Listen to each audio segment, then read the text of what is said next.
अज्ञानतिमिरन्धस्य ज्ञानाञ्जनशलाकया चक्षुरुन्मिलितं येन तस्मै श्रीगुरवे नमः। नानाशास्त्रविचारेकनिपुनो सद्धर्मसंस्थापको लोकानां हितकारिणो त्रिभुवने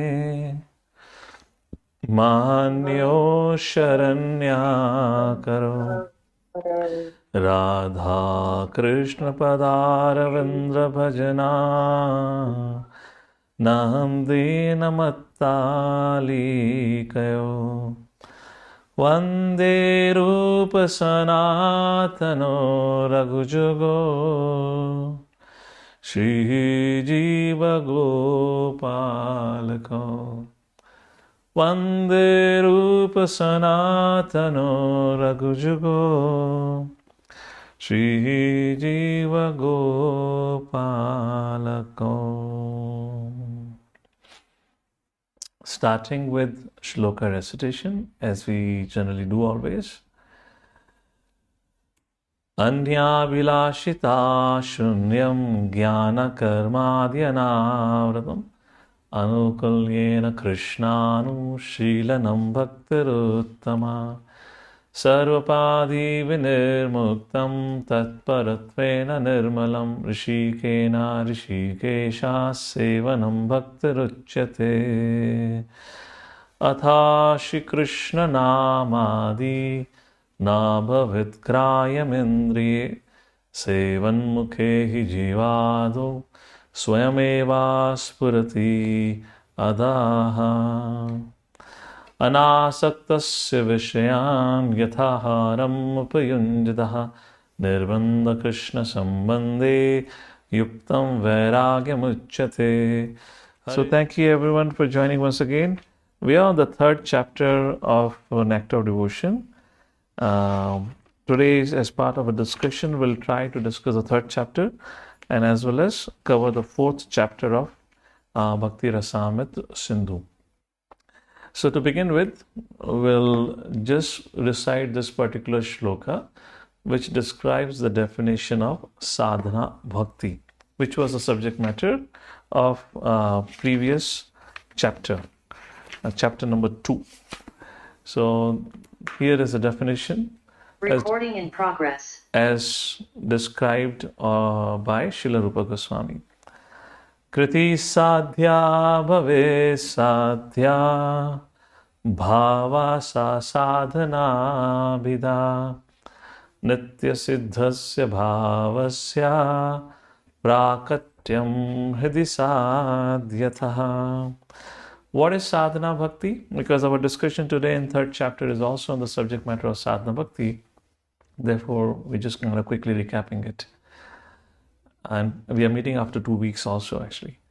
So when transcendental devotional service by which love for Krishna is attained is executed by the senses, it is called as sadhana bhakti or the regulative discharge of devotional service.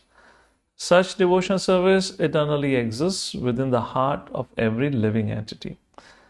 The awakening of this eternal devotion is the potentiality of devotional service in practice. So what all did we discuss in our previous session? Lesson number 6. Oh, I'm sorry, my presentation was not visible so far. Okay, so hopefully it's visible now. So lesson 6 in the previous session, we saw there are 3 types of bhakti as described by Srila Rupa Goswami. Sadhana bhakti, bhava bhakti and prema bhakti.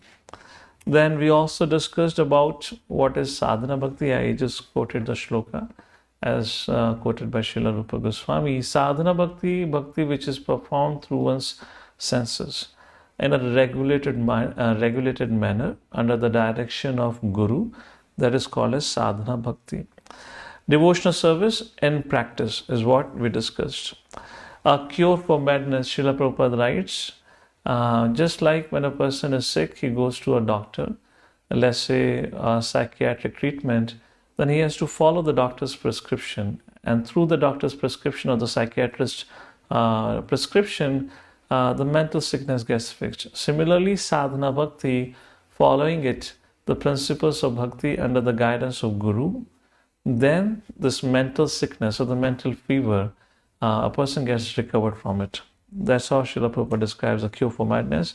And third, fix your mind on Krishna. Sadhana bhakti, it is a responsibility of a guru to create an opportunity for his students or her students, an opportunity to remember Krishna as much as possible. Just like Srila Rupa Goswami says, Yena tena prakarena manah Krishna nishevayat.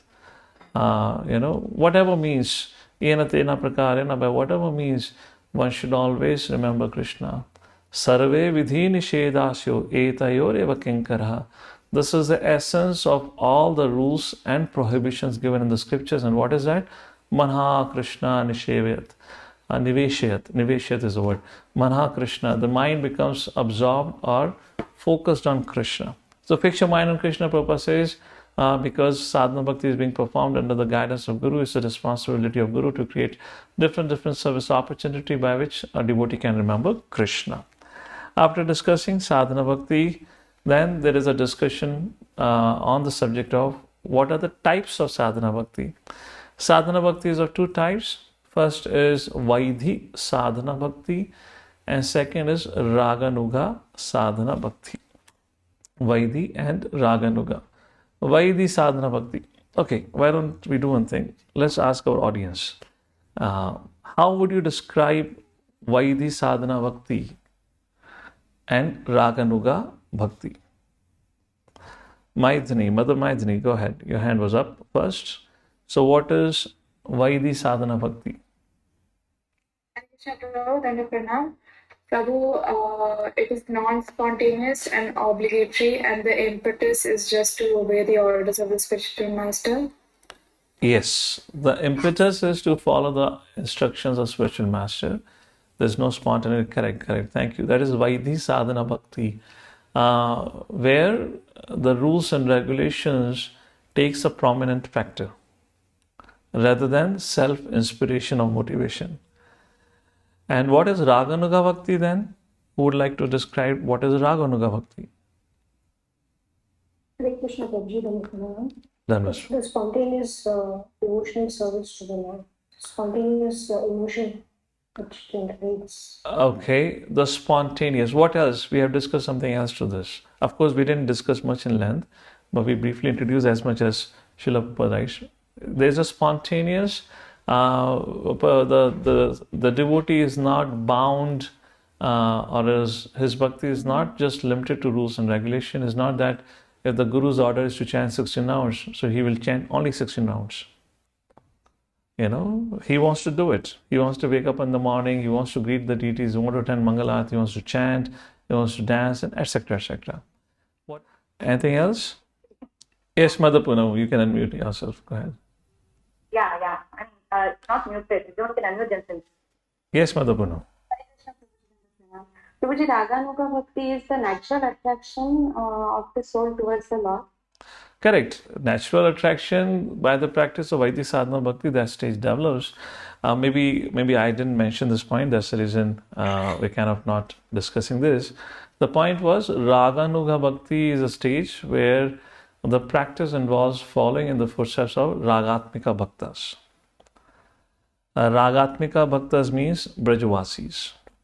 I believe I had not discussed this point. Maybe that's the reason, this point skipped your head. No worries, we'll discuss that later on. So fine, going back to the presentation again. So that's correct. Vaidhi sadhana bhakti and Raganuga bhakti. And then after that, we had also had a discussion on the subject of eligibility for Krishna consciousness, which means how does one begins one devotional life? And we had an elaborate discussion on this. Anyone? How does one begins one devotional life? What is that one word answer?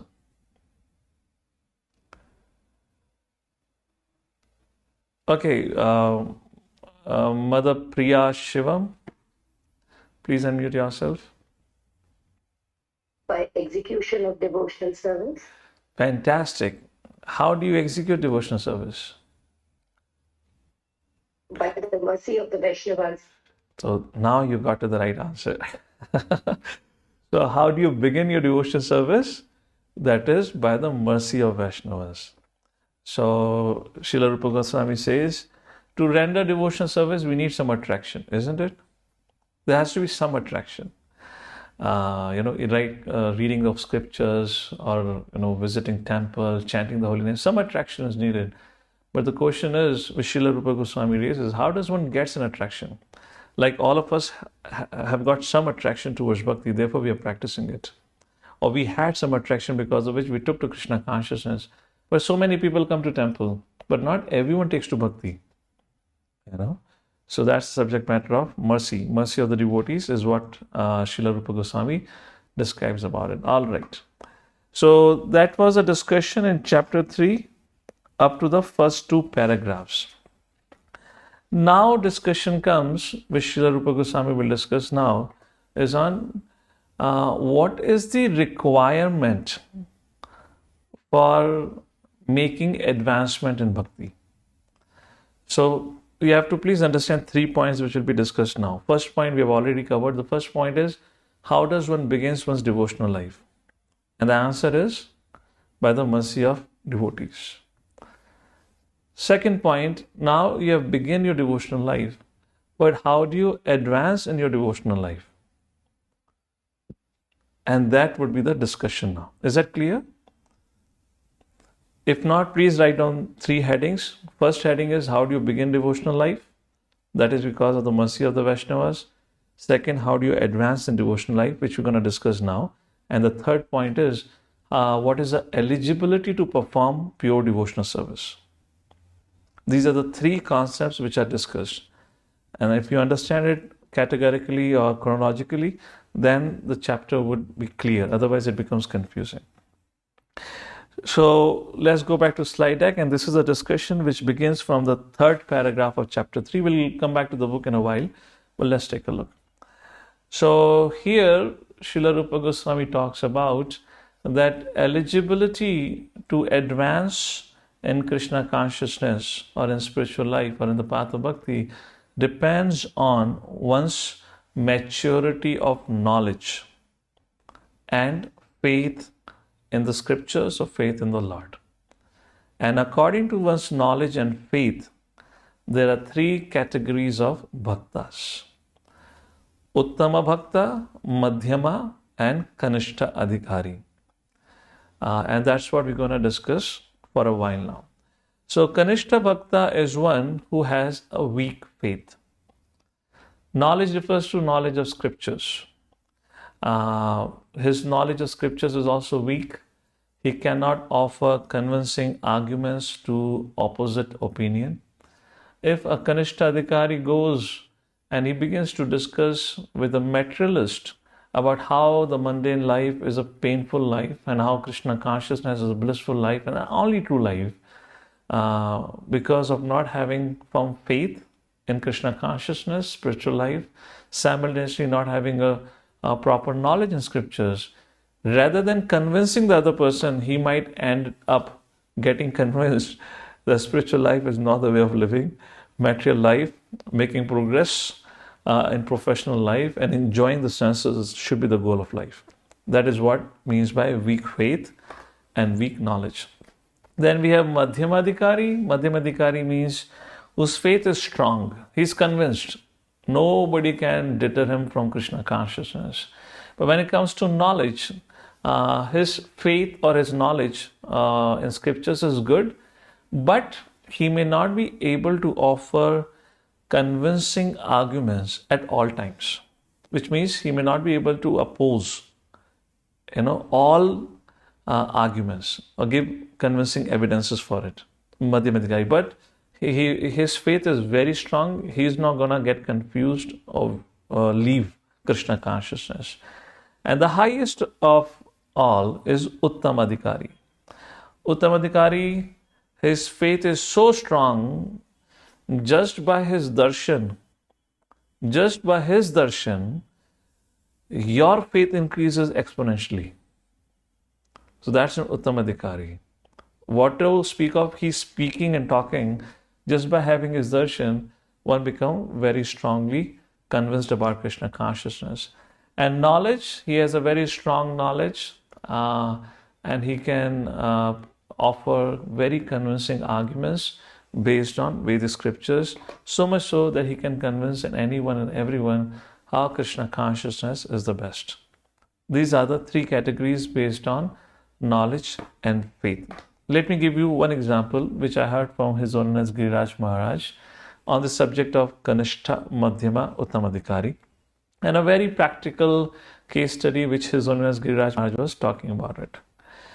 He was discussing about a time when Ritvik theory was floated around. Hare Krishna. He was discussing about the time when Ritvik theory was floated around, and he said, I hope all of you are aware of Ritvikism. I'll just make a one line about it. Ritvikism means after Srila Prabhupada, there is no more Guru. Srila Prabhupada is the only Guru.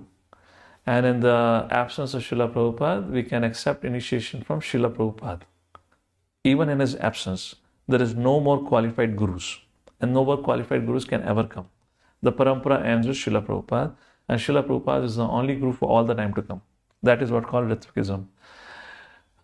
So when this Ritvik theory was floated, so His Holiness Giriraj Maharaj gives a practical example in relation to this Uttama, Madhyama and Kanishtadhikari. He said those who were at the stage of Uttamadhikari in one way, in one sense, he's making a point. He said this Ritvik, those who started talking about Ritvik theory, they came up with very, very convincing arguments that how, they made this quotation, that quotation from here and there, from Prabhupada conversation, from Prabhupada writing. From somewhere they were finding out some evidences to make a point that how Ritvik theory is a bona fide theory. But because devotees did not had sufficient arguments, but yet their faith was very strong, they did not leave Krishna consciousness.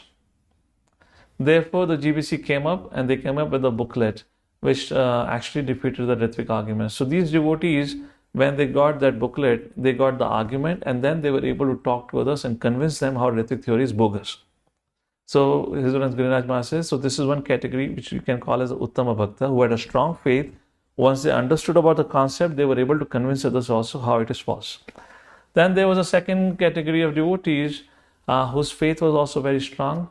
Yet they could not philosophically understand the difference between Ritvik theory and the Parampara system. But because they had a very strong faith, they understood the arguments also that how Ritvik theory is bogus, yet they could not convince others. But because they had a strong faith, they continued in the path of bhakti. That is your Madhyamadhikari stage he was talking about. And then he said there were Kanishtadhikari bhaktas whose faith was also feeble, who could not philosophically understand or understood what is Ritvikism and what is the right way of accepting Guru or not. So some of them changed the party, they left. However, among those who had weak faith, those who took shelter of senior devotees and took guidance, and through that guidance whose faith became stronger, although they were at Kanishta stage, they continued in ISKCON and they remained. And that's how His Holiness Giriraj Maharaj was making a very practical example. This is one challenging situation that ISKCON had faced where faith of devotees were really shattered. So you're getting a point here? So it's subject matter of a faith. How strong is our faith? Just like another practical problem that ISKCON had faced before was when, unfortunately, in certain situations, when an initiating spiritual master, for certain unforeseen reason, had to, had to give away his responsibility of being a guru. Or sometimes, in certain occasion, they actually left the movement. Then the faith of the devotees were really challenged. So therefore, to advance in Krishna consciousness, so one thing, that this discussion is very important. So we all have come to Krishna consciousness, great. But for us to make an advancement, it depends a lot on our faith and our knowledge. A knowledge which is strongly based on Vedic scriptures, strongly based on Srila Prabhupada's writings, then a person can face any challenges. So now let's build up on this discussion and let's take a look at what are these three categories more in details. As it is said, Shraddha Shabde Vishwasa Kahe Sudhrida Nishaya Krishna Bhakti Kaile Sarva Karma Krita Haya. Shraddha is confident, firm faith that by rendering transcendental loving service to Krishna, one automatically performs all subsidiary activities. Such faith is favorable to discharge of devotional service. So, what is faith? Faith means conviction in the objective. And what is our objective? Is to please Krishna. Faith that if I please Krishna, then everything will be taken care of. I don't need to perform any other rituals. I don't need to put my faith in any other subsidiary activities. That is called as faith. Just serving Krishna and praising Krishna is all in all. That's the discussion. That's the meaning of faith. So based on the levels of faith and based on the levels of knowledge, there are three categories. Let's begin with first, Neophyte devotee, Kanishthadhikari. What is the discussion on this? Let's take a look at it. Who is a neophyte devotee of Kanishthadhikari? One whose faith is not very strong, who is just beginning, should be considered a neophyte devotee. Let me give you a little disclaimer here. We're going to discuss more in details or in length when we come to Nectar of Instruction. The point I'm trying to make it, even in the Kanishta stage, there is Kanishta Kanishta, there is Kanishta Madhyama, and there is Kanishta Uttama. There are gradations within that. So we are not going to go into details right now here. We'll just take a look at high level differences between Kanishta, Madhyama, and Uttama. Just for the sake of our practice, so we understand how a Kanishta behaves, how a Kanishta believes. That's the point here. All right. Neophyte devotee. This discussion comes in 11th canto about this three levels of bhakta. So we are quoting from there. How does a neophyte devotee acts, or what is his behavior? A neophyte devotee, you can call him as a pious religionist also, a materialistic devotee, in other words, okay? Does not purposefully study the scriptures. I'm quoting from the purport, all right? I'm not making it up. So he says, does not purposefully study the scriptures. Does not try to understand the actual standard of pure devotional service. Does not show proper respect to advanced devotees. He may, however, follow the regulative principles learned from his spiritual master or from his family who worships the deity. He is to be considered on the material platform, although he is trying to advance in devotional service. Such a person is Bhakta Praya, a neophyte devotee. So let me tell you what it all means. So first of all, some of the features of a neophyte devotee is mentioned here. He is not well learned in the subject matter of Vaishnava etiquette or Vaishnava culture. His faith is predominantly based on deity worship or deities. He does not believe much in devotees or does not know how to offer respect to senior Vaishnavas. For him, he has a very a separatist mentality in one way. In other words, where he sees the Bhakta and Bhagavan as two separate entities. Neophyte devotee is one. For him, he wants to approach the Lord directly. That is one level of it. There are neophyte devotees who can even accept the spiritual master. In that case, for such neophyte devotees, the spiritual master is everything. There is no concept of Shiksha Guru. There is no concept of somebody who is training them or who brought them to Krishna consciousness. In other words, their perspective of life is quite based on materialistic understanding of life.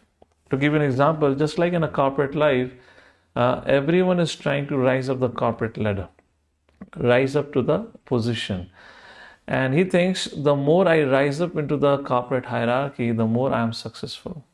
And while doing that, the person, when he rises up, he ignores the people who are below him. This is something like Mayavad also, just like you accept a guru, but eventually you want to step on the head of the guru, Prabhupada said like that, and then dismiss the guru. Similarly, this mentality can seep into the devotional communities where a person may accept somebody as a mentor or a guide, but when, after being in that association, when another senior Vaishnava comes, then he forgets to offer proper respect to this person who brought him, who took care of him, and who is guiding him in Krishna consciousness. Once they get an opportunity to associate with the further senior devotees, then for them, this particular relationship is non-existent, or they do not offer proper respect. This is a practical scenario which I'm bringing out from this discussion like that. Does not know how to offer proper respect to devotees. Fundamental idea about a neophyte consciousness is their understanding or their vision or their perspective is based a lot on their personal experiences in this life, which they have gathered through their materialistic way of living. Because they are not well read in scriptures, so they don't know how devotees behave or how devotees are supposed to behave. That's the point here. Let's take a look at some more categories of Kanishtadhikaris. They mistake material expertise to be advancement in devotional service. For example, somebody is a melodious singer, or somebody is a great orator. So such skill set for them becomes a symptom of an advanced devotee. That's the point about it. Somebody wears a very nice dhoti kurta or shaves his head very nicely, looks very wonderful and whatnot. So these are external parameters are what by which they gauge someone's devotional success or a progress. That's the point about it. Archana versus bhajan means they become too attached to rules, forgetting the spirit behind it. Whereas bhajan means they try to act on this platform where they're too neglectful of rules. So Archana means too attached to the rules, where they ignore the spirit behind it. And bhajan means they try to act on an advanced level while ignoring the rules that they should be following or given to them. They're conscious of only deity in the temple. For them, the Lord exists only in the temple, does not exist anywhere else, which means it does not exist in the heart of a living entity. And therefore, they commit sinful activity, considering that Lord only resides in the temple, and when I go outside, I can do anything and everything. Sounds familiar? Srila Prabhupada said about somebody, those who go to church, they think they can go and confess, and when they come out of the church, they can do whatever they want to do, and they go back and confess it. You getting a point? These are all neophyte mentalities. Then they think too high of himself. They are proud of oneself. Being proud of oneself is very difficult for them to offer respect to other Vaishnavas. They find it very difficult to even believe that there are other devotees who are more advanced than him. And when an advanced devotee comes, apparently they develop an envious attitude towards such devotees due to their material vision. So the irony and the trouble at the Kanishta stage, which need to be noted, as I gave an example, which was given by His Holiness Giriraj Maharaj, in the case of Ritvik philosophy, a Kanishta Bhakta, he has a weak faith and weak knowledge. But he can only, as Maharaj was saying, that some of them could deal with the Ritvik ideology and reject it because they took guidance of a senior Vaishnavas, because of which they got a strong faith. Although they didn't have an ability to argue against it, but because they took guidance of a senior Vaishnavas, they were able to reject it. So progress in Krishna consciousness depends a lot on our taking guidance and shelter. So if a neophyte devotee, one of the characteristic of it is one who is envious. If someone is envious of Vaishnavas, then how can he take guidance from devotees? Yes or no?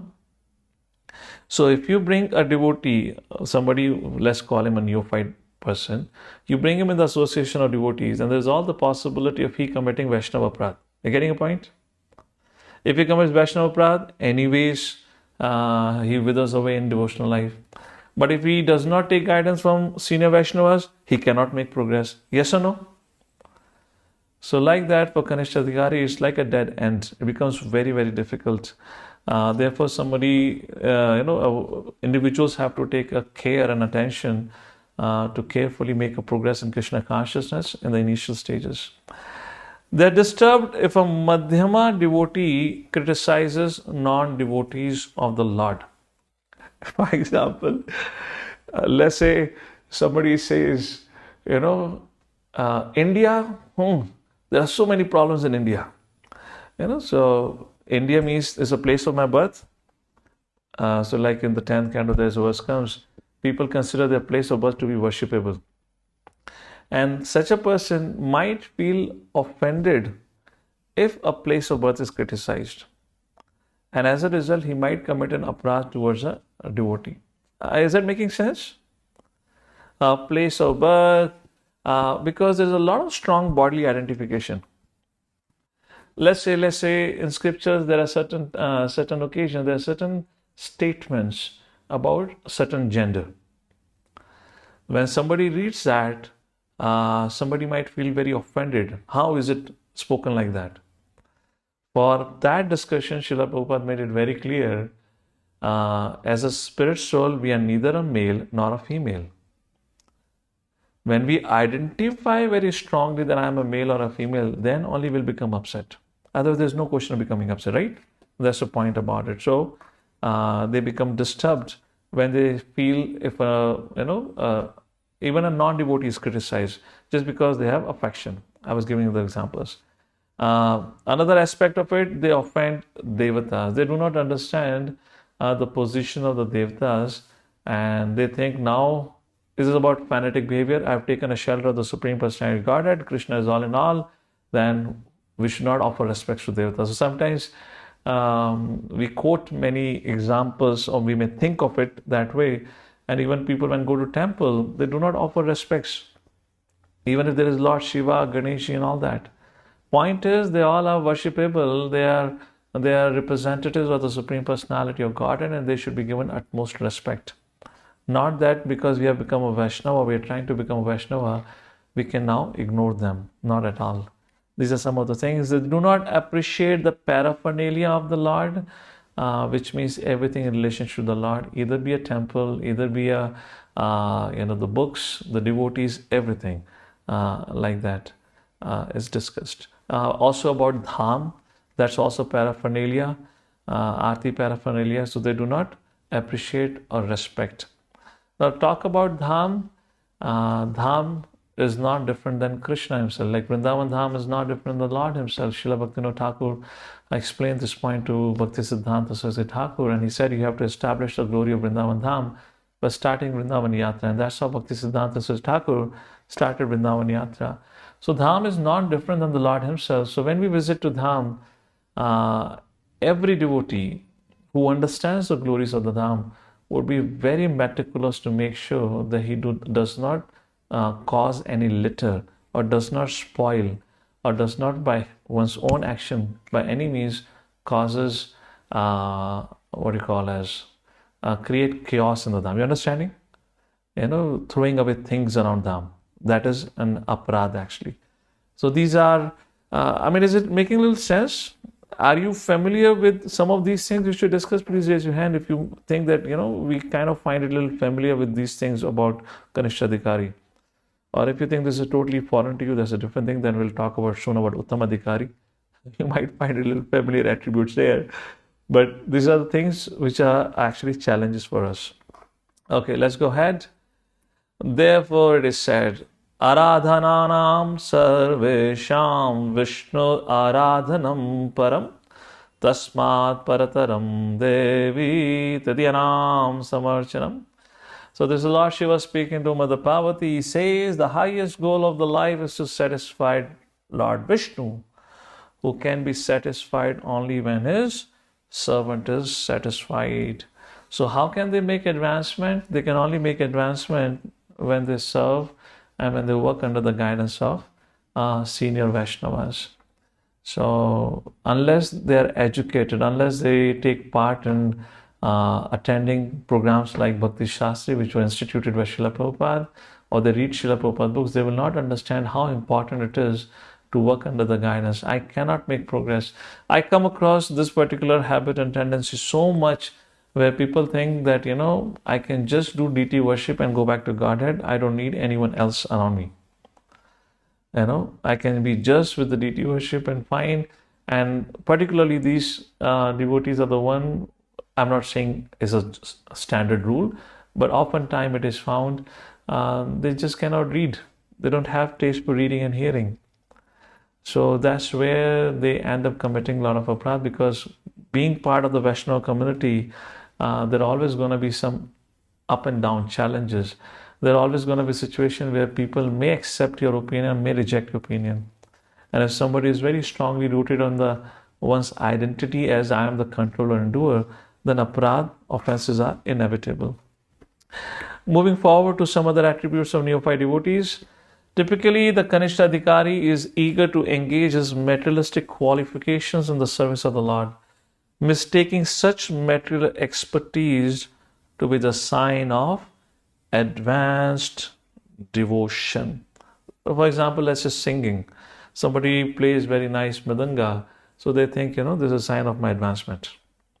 And I'm able to use it in the service of the Lord. That's the point about it here. Materialistic skill set.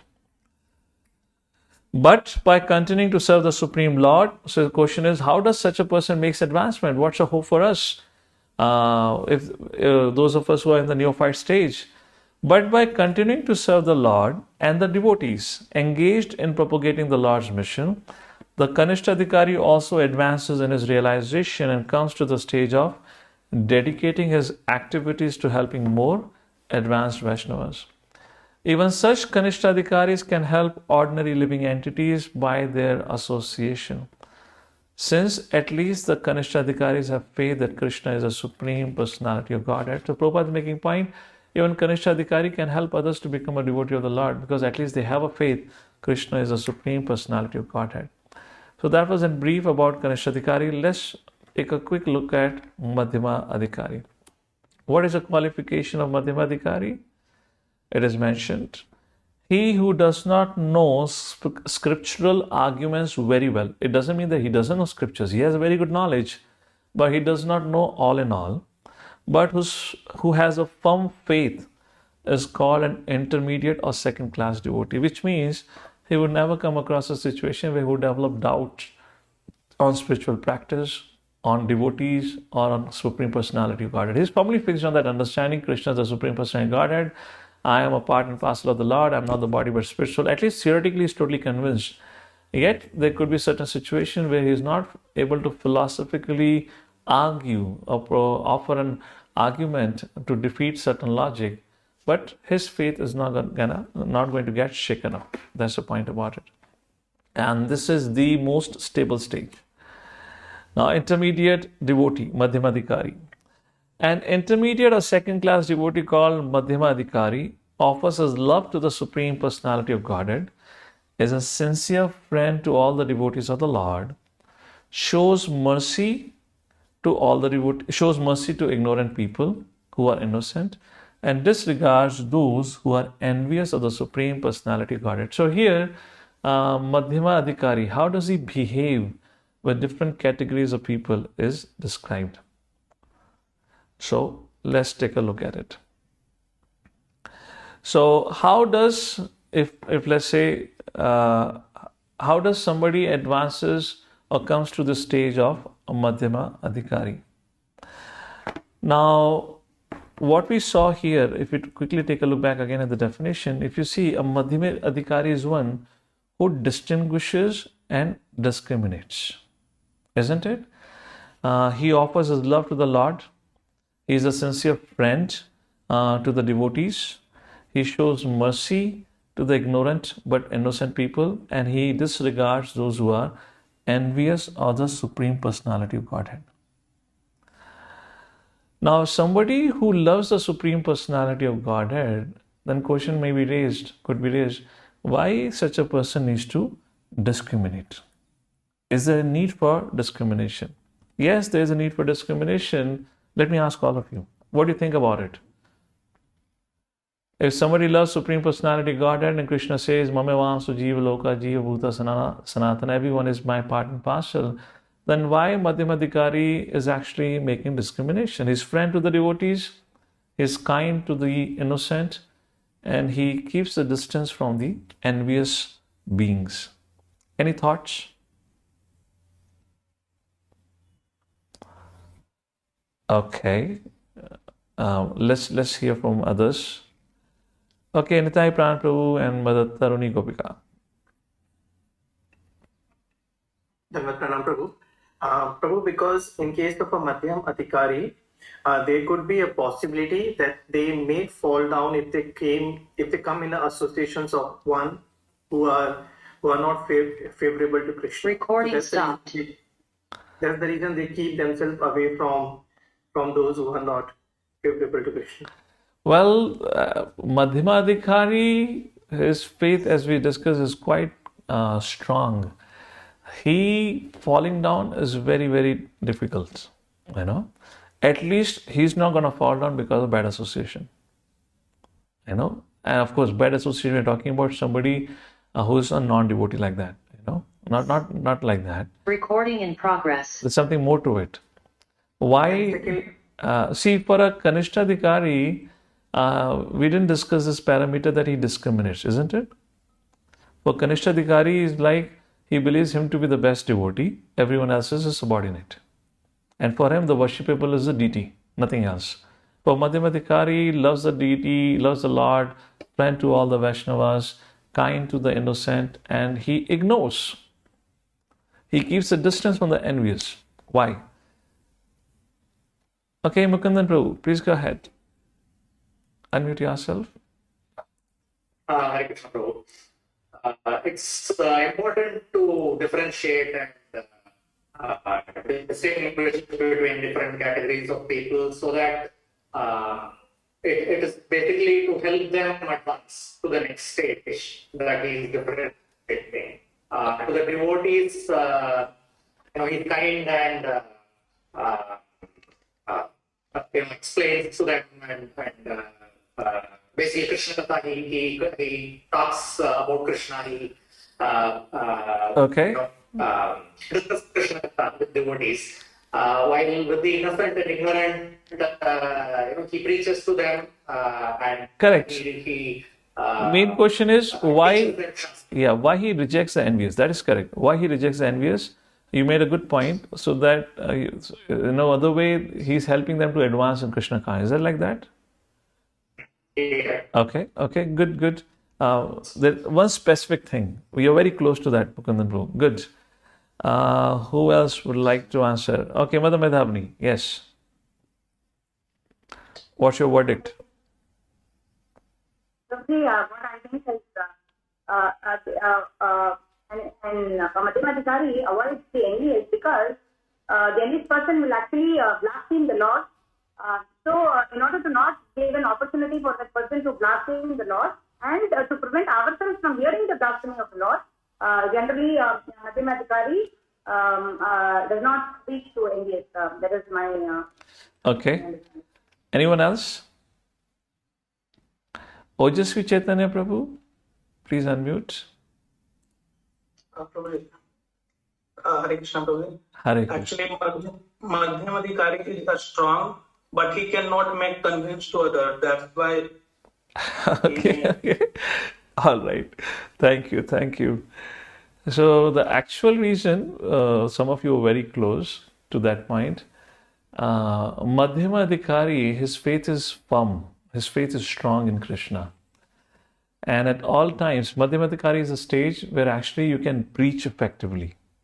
You can give Krishna consciousness to others. So at all times is thinking of how to help others become Krishna conscious. Now when an envious person comes, why a Madhyamadhikari wants to keep a distance from such a person? Because he does not want. Now envious person is definitely going to commit a Vaishnava aparadh, yes or no?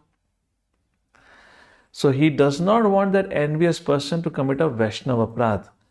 As a devotee, he will not take it seriously, but the Lord will not forgive him. And if he ends up committing Vaishnava Aparadha, then there is no potential for that person to take up to Krishna consciousness. You getting a point? Because Vaishnava Aparadha is the most serious offense.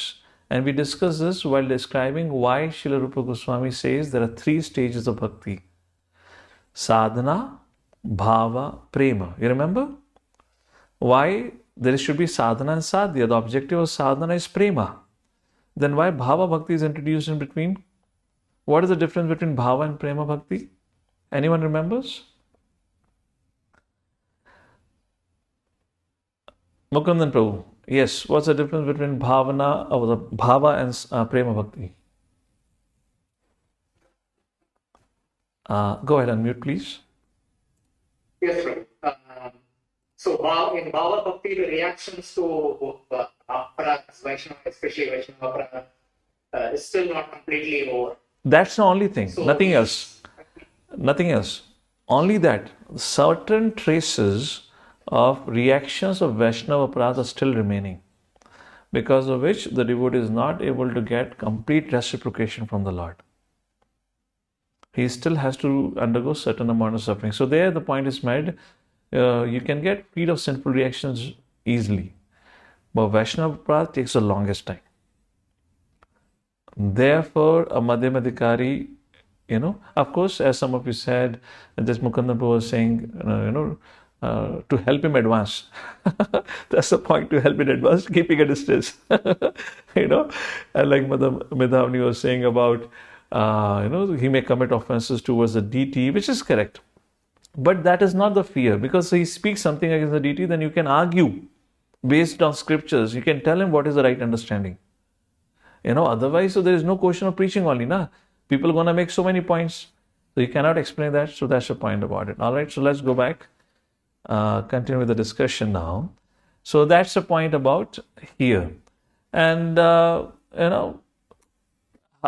does, we can talk about how does a person gets the mercy. The person gets the mercy by the mercy of the Vaishnavas. Example of Kali is quoted. Fine. Let's move forward. Next thing. Madhyamadhikari offers his love to the Supreme Personality of Godhead. So there are 4 things which are discussed. So that is the first thing about Madhyamadhikari. Second, he is always a sincere friend to all the devotees of the Lord. In other words, he always meditates on how to help and assist the devotees, and in fact everyone, and bring them to the lotus feet of the Supreme Personality of Godhead. But not only he meditates, but he also renders practical devotional service like book distribution, hosting programs, etc., etc. As I said, he's always meditating on how to spread the glories of the Supreme Personality of Godhead. Madhyamadhikari shows mercy to the ignorant people who are innocent and non-blasphemous, just like, through book distribution, by inviting them for programs or assisting them or connecting them to more senior Vaishnavas like that. And also, 4th point, he keeps a distance from the envious, as we discussed, just to save that envious person from committing further offenses. So keep a distance from envious, but meditate upon ways to save them. Is the slide deck visible now? Somebody would like to read it? If it is visible. Okay. Anshul Prabhu, I see you nodding your head. Go ahead and read it out. Hare Krishna, Done. So, keep distance from envious, but meditate upon ways to save them. According to Srila Vishwanath Chakravarti Thakur, if a Vaishnava preacher encounters one who is envious of him, the preacher should remain far away from such an envious person. But the Vaishnava preacher may meditate upon ways to save the envious class of men. Such meditation is called sadachar, or saintly behavior. Srila Jiva Goswami has mentioned Prahlad Maharaj as an example of a saintly person. In Srimad Bhagavatam, there is the following statement by Prahlad. Naivodvije paraduratya vaitaranyas. Go ahead. Although a Vaishnava preacher constantly meditates on the welfare of all living entities, he will not associate with those who are unreceptive to the message of the Supreme Lord Krishna. In this regard, Srila Vishwanath Chakravarti Thakur states that even Bharat Maharaj, Vyasdev, and Shukdev Goswami do not exhibit their mercy indiscriminately. And that's the reason effective preaching can be done at the stage of Madhyamadhikari. Now, Kanishta cannot, because again, Kanishta does not have the ability to understand who is advanced, who is innocent, who is envious, because he himself is filled with so many faults. We'll talk about Uttamadhikari. Uttamadhikari is entirely opposite of Kanishtadhikari. Uttamadhikari, for Kanishtadhikari, he is the only devotee, everyone else is a non-devotee. For Uttamadhikari, he is the only non-devotee, everyone else is a devotee. So imagine if you think yourself to be non-devotee, everyone else is as a devotee, what can you preach? With whom, what would you say? Take to Krishna consciousness when you think everyone is practicing far better than yourself. So that's an Uttamadhikari stage. So preaching, sharing the message is effectively done at the stage of Madhyamadhikari. In other words, a Madhyamadhikari can only be a preacher because he understands to whom, what to speak and how much to share. Now let's briefly discuss on Srila Prabhupada. Undoubtedly, Srila Prabhupada was the Uttamadhikari. He is a pure devotee of the Lord, no doubt about it. So my question to all of you here is, Srila Prabhupada, being a pure devotee of the Lord, being an Uttamadhikari, how did he successfully preach all over the world? For preaching, you need to discriminate. As I said, one of the qualities of Uttamadhikari, or maybe we can have a discussion on Uttamadhikari, then take to this question. The question will make more sense. So let's wait for some more time. Let's take a look at the qualities of Uttamadhikari, and when you think Srila Prabhupada fulfills it entirely, then we'll take a discussion on how did Srila Prabhupada successfully preached. So who is the topmost devotee, Uttamadhikari? What's the eligibility? One who is expert in logic and in understanding the revealed scriptures, and who always has firm conviction and deep faith, which is not blind, is to be considered topmost devotee in devotional service. As I said, just by his darshan, person develops faith in Krishna consciousness. Such is the level of Uttama Adhikari. Some of the features. So, Madhyama had an expanded vision, and Uttama, in that case, has the most expansive vision. Which means he is the most broad-minded. And what is that? The most advanced devotee sees within everything the soul of all souls, the Supreme Personality of Godhead, Sri Krishna. Consequently, he sees systematically everything in relation to the Supreme Lord and understands that everything that exists is eternally situated within the Lord. Srimad Bhagavatam, 11th canto, 2nd chapter, verse number 45. Srila Prabhupada is on a morning walk, and one of the disciples says, Prabhupada, what a beautiful sunrise. And immediately Prabhupada responded, if the painting is so beautiful, how much more beautiful the painter must be, isn't it? Seeing everything in relation to the Supreme Personality of Godhead. Once, another incident, Srila Prabhupada was walking on a beach and there was a crab. So Srila Prabhupada asked, very tiny crab. Srila Prabhupada asked his very well-built and hefty disciple, Brahmananda Prabhu, go and catch this crab. And Brahmananda Prabhu was huge, tall, heavy weight. He tried to catch the crab, but he couldn't. And finally, the crab entered the ocean and disappeared. So he came empty-handed and he said, Prabhupada, I'm sorry, I could not catch the crab. And then Prabhupada then and there brought a very beautiful lesson. Prabhupada said, see, you are so much more powerful than that crab, yet crab defeated you. So what did you learn? That everyone was scratching their head. We should read morning walks. Profound. Prabhupada would see everything in relation to Krishna at all times. So everyone said, Prabhupada, we don't know, please tell, what do you mean? So Prabhupada said, see, although that living entity was far much more inferior to you, for that living entity to defeat you was impossible. Just like Krishna says, Devi Eshagunamai Mamai Duratya, we cannot surpass the material energy.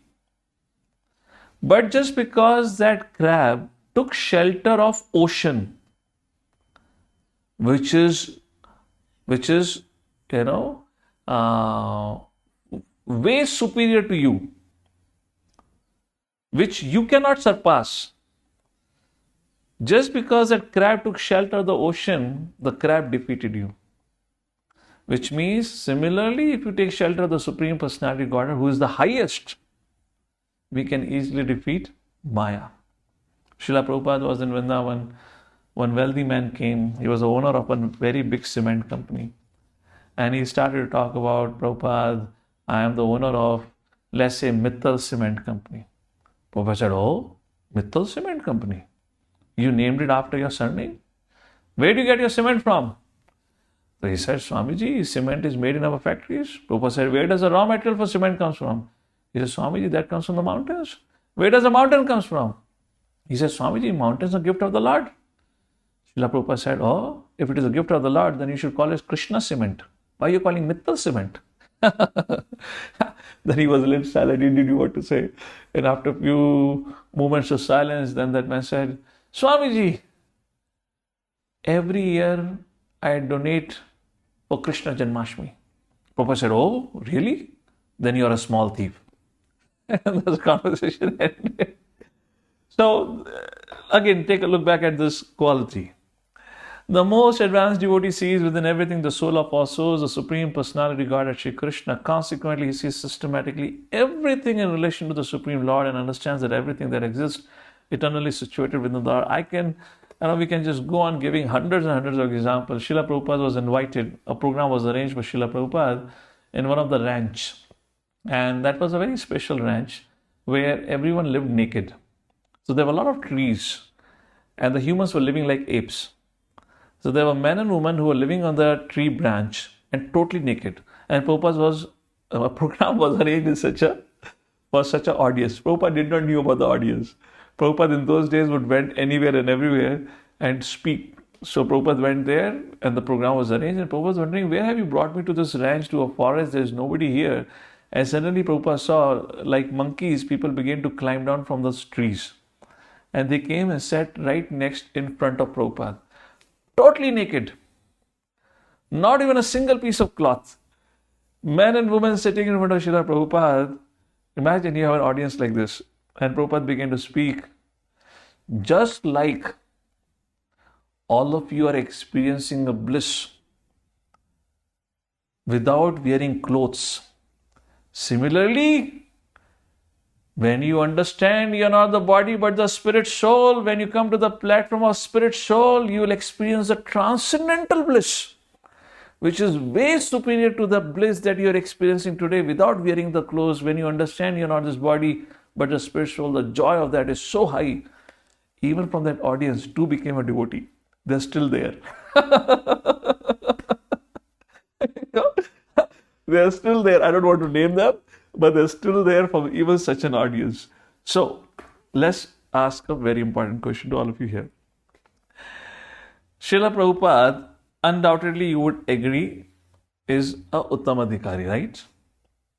So, Uttamadhikari in one sense cannot preach. Because for Uttamadhikari, everyone is a devotee except for oneself. Or everyone is in Krishna consciousness, what is the need of preaching? So how Srila Prabhupada was able to preach? Based on what we have discussed so far, anyone would like to give a comment? I could give an answer, but if I give an answer, it'll dilute. Okay, Santosh Prabhu, let's hear from you today. True, I am correct or not, I don't know, but I feel it is a compassion or jivdaya because of that Prabhupada. Fine, those points are correct, Prabhu. Let's philosophically try to address it. Kanishtadhikari, Madhyamadhikari and Uttamadhikari. Preaching effectively happens at Madhyamadhikari stage because you need to discriminate. And Srila Prabhupada would do that, isn't it? You know, Prabhupada was in Canada, in Toronto, one of the devotee brought one Indian professor. Prabhupada, when any Indian professor, particularly any Sanskrit scholar from India teaching abroad would come to meet Prabhupada, Prabhupada would not let him speak only. Prabhupada would shoot him down back and forth. He would shoot missile after missile until that person catches his dhoti and runs away. So this man, who was a big professor in some university of Toronto or something, he came to meet Prabhupada. Very respectful man. As soon as he sat down, Prabhupada said, Mayavad is bogus. all followers of Shankaracharya's are rascals. He did not even open the mouth. Prabhupada began to shoot a barrage of statements. And this and that and that, and that person became offended because he was actually preaching Shankaracharya's philosophy like that. He became upset, and Srila Prabhupada chastised him heavily and sent him away. And afterwards, the disciple asked, Srila Prabhupada, you did not even allow him to open his mouth. Prabhupada said, what is the point of he opening the mouth? He would only polluted the ether. Therefore, I did not allow him because I didn't want him to speak because I knew what background he's coming from. So Prabhupada discriminated. Prabhupada would speak to different audience accordingly. When there were Christians asking a question about Christianity, Prabhupada would say, yes, we are here to help you become a better Christian. Read Bhagavad Gita and you become a better Christian. It's not about conversion. So now you answer, if you understand how Srila Prabhupada could preach effectively. Okay, Raghavendra Prabhu, let's hear from you. Hare Krishna Prabhu. So an Uttamadhikari comes down to the level of Madhyamadhikari in terms of consciousness, not physically, not spiritually, but takes up the consciousness of Madhyamadhikari for the sake of service to the Supreme Lord of preaching Krishna consciousness to the conditioned souls. So that is his service actually. So he doesn't come down physically, but he takes up the consciousness of Madhyamadhikari. So what Raghavendra Prabhu is saying, we can only preach effectively when we follow that, the criteria of Madhyama, which means being friend to all devotees, love the Lord, be kind to innocent, and keep a distance from envious. Then only we can effectively preach. If you bring everyone on the same platform, then how can you preach? Yeah. So Kanishta, for him, everyone is on the same platform, they're useless. It is only about he and the Lord. That is Kanishta stage. Uttamadhikari, for him, everyone is again on the same platform because everyone is a pure devotee for him, except for himself. So therefore, Srila Prabhupada is an Uttamadhikari, but to preach effectively, he had to act on the Madhyamadhikari stage to discriminate.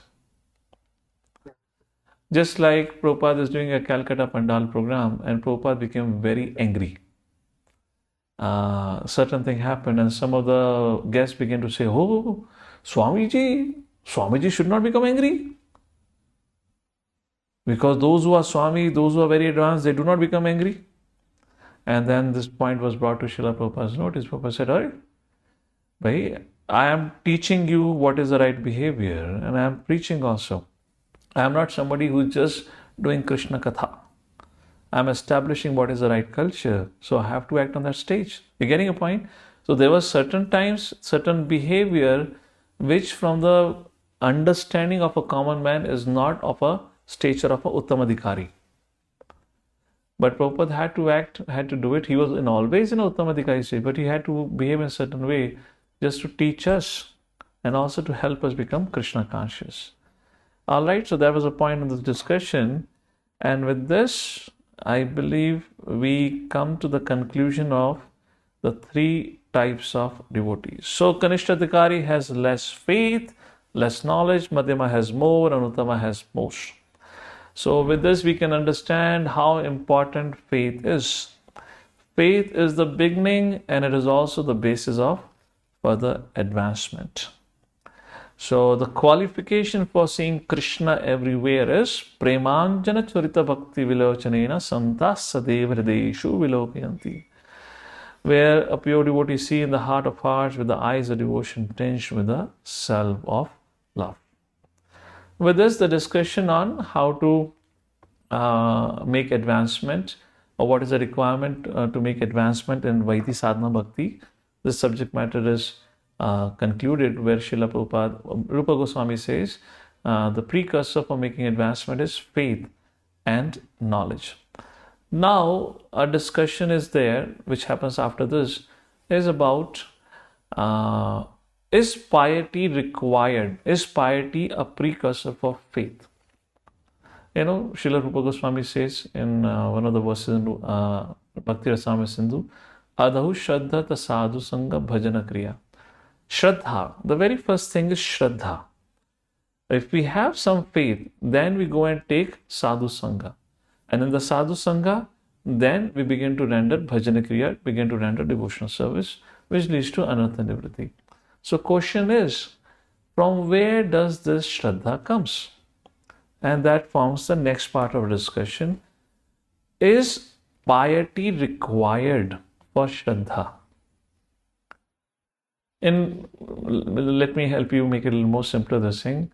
We have discussed this before also. If you take a case of, let's say, Duryodhan, Dhritarashtra, they all had direct association of the Lord, yet they could never become a devotee of the Lord.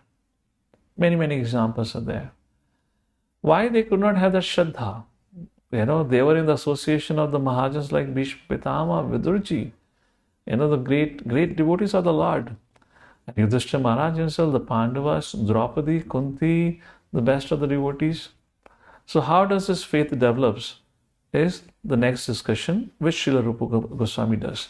But before we go into that discussion, I would like to ask if there are any questions on the subject matter of Kanishtam, Madhyama and Uttama, what we have discussed so far.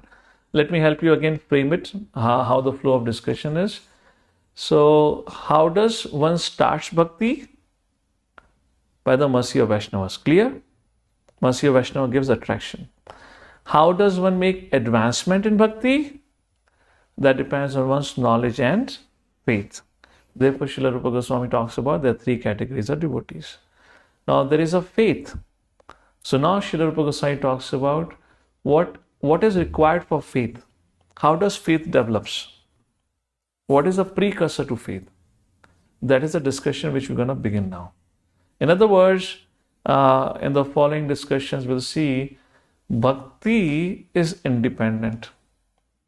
Bhakti does not depend on anything. If bhakti does not depend on anything, then is there any precursor for taking to bhakti? Is it making sense?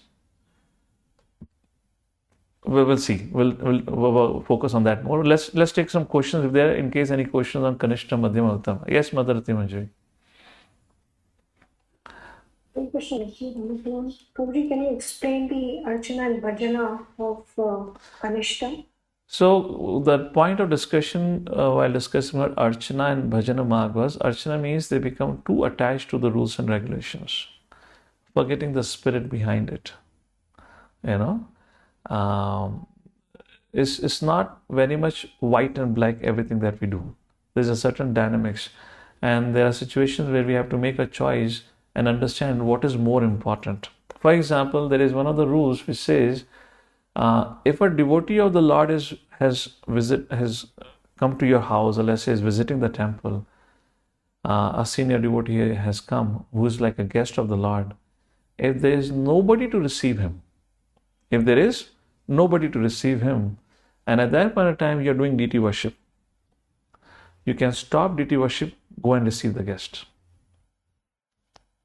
Now somebody who is too bound by the rules and regulations, no, how can I? If I stop the deity worship, it will be a great aprad. But what about the aprad being done to the Vaishnava? So that's the thing, Archana. Bhajana means they're too relaxed about the rules and regulation. Oh, what is the need? What's the big problem if I did not chant it 16 hours on my beads? I am always chanting. While cooking, I am chanting Krishna, Krishna. While driving car, I am chanting Krishna, Krishna. Prabhuji, actually, I am chanting 64 rounds and more rounds. Only thing is, I am not counting on the beads. So what's the problem? So they take the whole bhajan process very whimsically. That was the point about Archana and Bhajana. All right? Thank you, Prabhuji. Thank you very much. Okay, so I don't see any other hands up for the time being. So it's 2:26. We'll pause. Okay, Shashwat, go ahead. Okay, some hands have come up. We'll take question answer, then we'll pause for a break. Yes, Shashwat. My question is like, if somebody advances from Kanishta to Madhyamadhikari, is there any chance that he might fall back from Madhyama to Kanishta? Vaishnava Aprad. Okay. Vaishnava Aprad is the one which can reverse the process, otherwise there is no way. Now, what I mean by reverse the process, of course, you're not gonna become totally distracted, but your progress becomes completely halted. That doesn't happen in the case of a sinful activity. You know, you can get purified of a papa, whatever pap has been done, by sincerely repenting and continuing on with devotional life.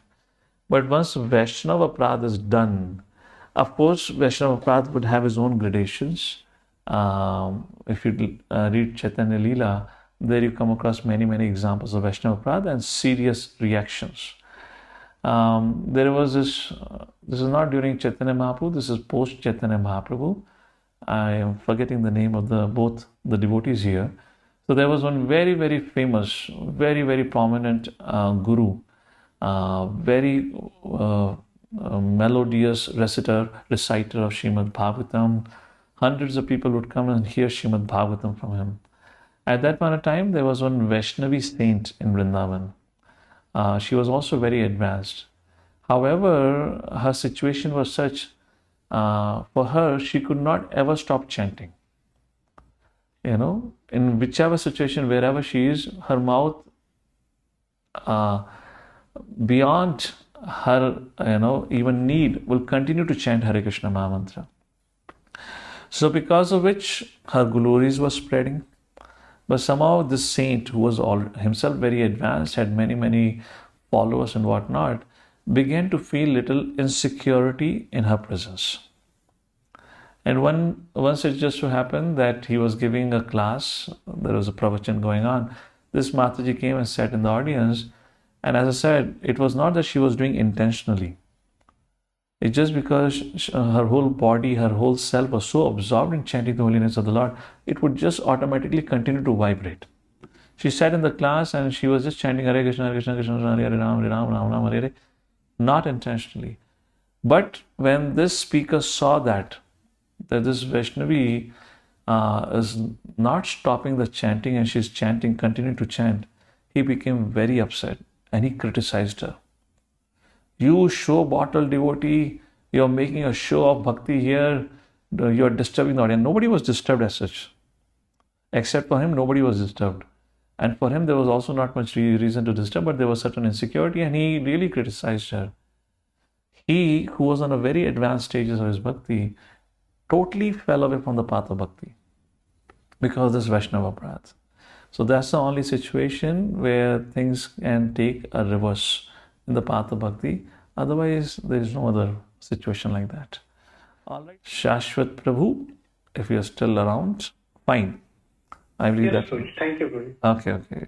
I kind of forgot what was the question, so I just want to clarify. I answered the question. Okay. Madhu Medhavni, you have something to say? Yes. Yeah, Hare Krishna Prabhuji. Okay, in that example that you gave, I have a doubt. Because since the Masterji already knew that she would not be able to stop chanting, then she would have, avoided coming to the class. Right? Yeah.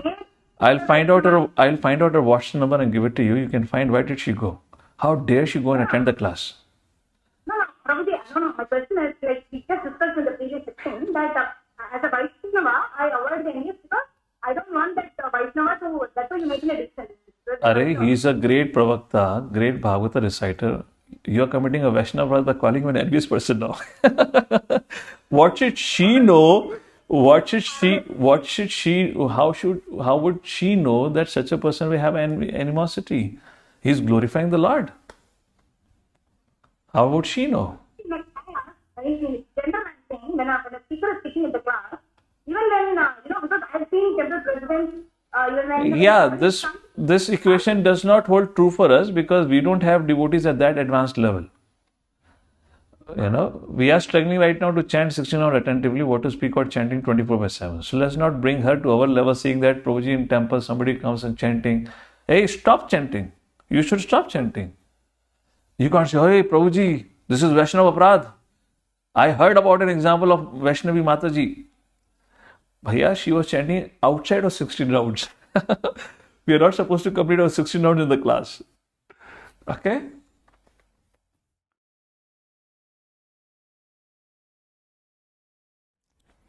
So, what we discussed until now was how to advance in bhakti. For advancing in bhakti, one needs faith and knowledge. And according to that, the three categorization: Neophyte, Kanishta, Madhyama, and Uttama. I would like to bring a point which I did not highlight in the previous discussion. They all are called as Adhikari. Very important to pay attention to the word Adhikari. Adhikari means having some adhikar. So, Kanishta Adhikari, they have some right. What is that right? And what qualifies them for right? Right is to perform bhakti. So, what qualifies them to perform bhakti? Kanishta Adhikari, but what qualifies them to perform bhakti is their faith in the objective. And what is the objective? To serve and please Krishna. Is it making sense? Kanishta Adhikari, even a Kanishta Adhikari knows that I have to serve Krishna. He may not know rest of the details, how to do it and whatnot. That's a different thing. So Kanishta Adhikari may sound like, a very third grade situation. No, Kanishta Adhikari, he's a Vaishnava. So it's not like that. So now there's a discussion which we're going to have, where Srila Rupa Goswami does it. Two things. One is Shraddha. What is a precursor to Shraddha? How does one develop faith?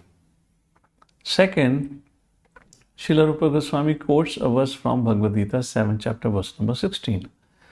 Chaturvidha bhajante mam jana sukritino arjuna artho athati jigyasu jnani cha bharata shava. So, let me ask this question to all of you. 4 categories of people. There are pious people, jana sukritino arjuna. Sukriti, pious. Artho, when distressed. Arthati, looking for wealth. Jigyasu, inquisitive. Jnani, one who knows. They come and take shelter of the Lord. They are all pious. That's the reason they come and take shelter of the Lord. With this, I hope I'm able to give you enough hints. According to your understanding of Kanishta Adhikari, Madhyamadhikari, Uttamadhikari, where would you put these 4 categories of people? I hope I'm not making too technical, but just want you to understand little more nuances. You got the point? 4 categories of people. Jana Sukritano, Krishna categorically calls them pious living entities. They come and take my shelter. Now there in the purport Prabhupada writes, these 4 people, Artho, Artharthi, Jigyasu and Jnani, they came and took shelter of the Lord. Shelter of the Lord means they came and asked the Lord. Just like Recording in progress. Just like Dhruva Maharaj. Dhruva Maharaj was Artharthi. You can call him Artho, Artharthi, whichever category. And then he was guided by his mother, Suniti, to go and take shelter of the Lord, because that's what she heard from the sages, that the Lord is found in the forest when you perform meditation and Lord can fulfill all your desires. He did not had an objective to serve Krishna. Yes or no? Give me a thumbs up if you understand this. He did not go to the forest to serve Krishna, correct? He went there to get his desire fulfilled. And these are the 4 categories which are Krishna talking about. But they are pious, therefore they came to take my shelter. Prabhupada therefore writes in the purport of this particular verse, those who are impious. It is not that every distressed person goes to the temple and surrenders to Krishna. Yes or no? Many, those who are distressed, they go to bar, pub, they drink alcohol and whatnot and become intoxicated. Agreed? So now question comes, is piety a requirement for bhakti? Are you seeing the connection now? Jana Sukritano Arjuna. These are 4 kinds of pious people who comes and takes shelter of the Lord. So is piety required to take to bhakti? First. Second thing, where does these 4 categories of people come? In Kanishta, Madhyama, Uttama. Are they adhikari or even not an adhikari? So, what would you like to say? Or you are thinking, Prabhuji, lunch के बाद प्रेम से बातें करो, ये गंभीर गंभीर विषय पे क्यों भटका रहे हो? So, if I'm confusing you, sorry for that. But it was an important point. Otherwise, you'll skip through the, when you read it. Yes, Mother Jyoti and Desh Deepapu. Let's hear from you. Please unmute. Okay, unmute. Yes, Mother.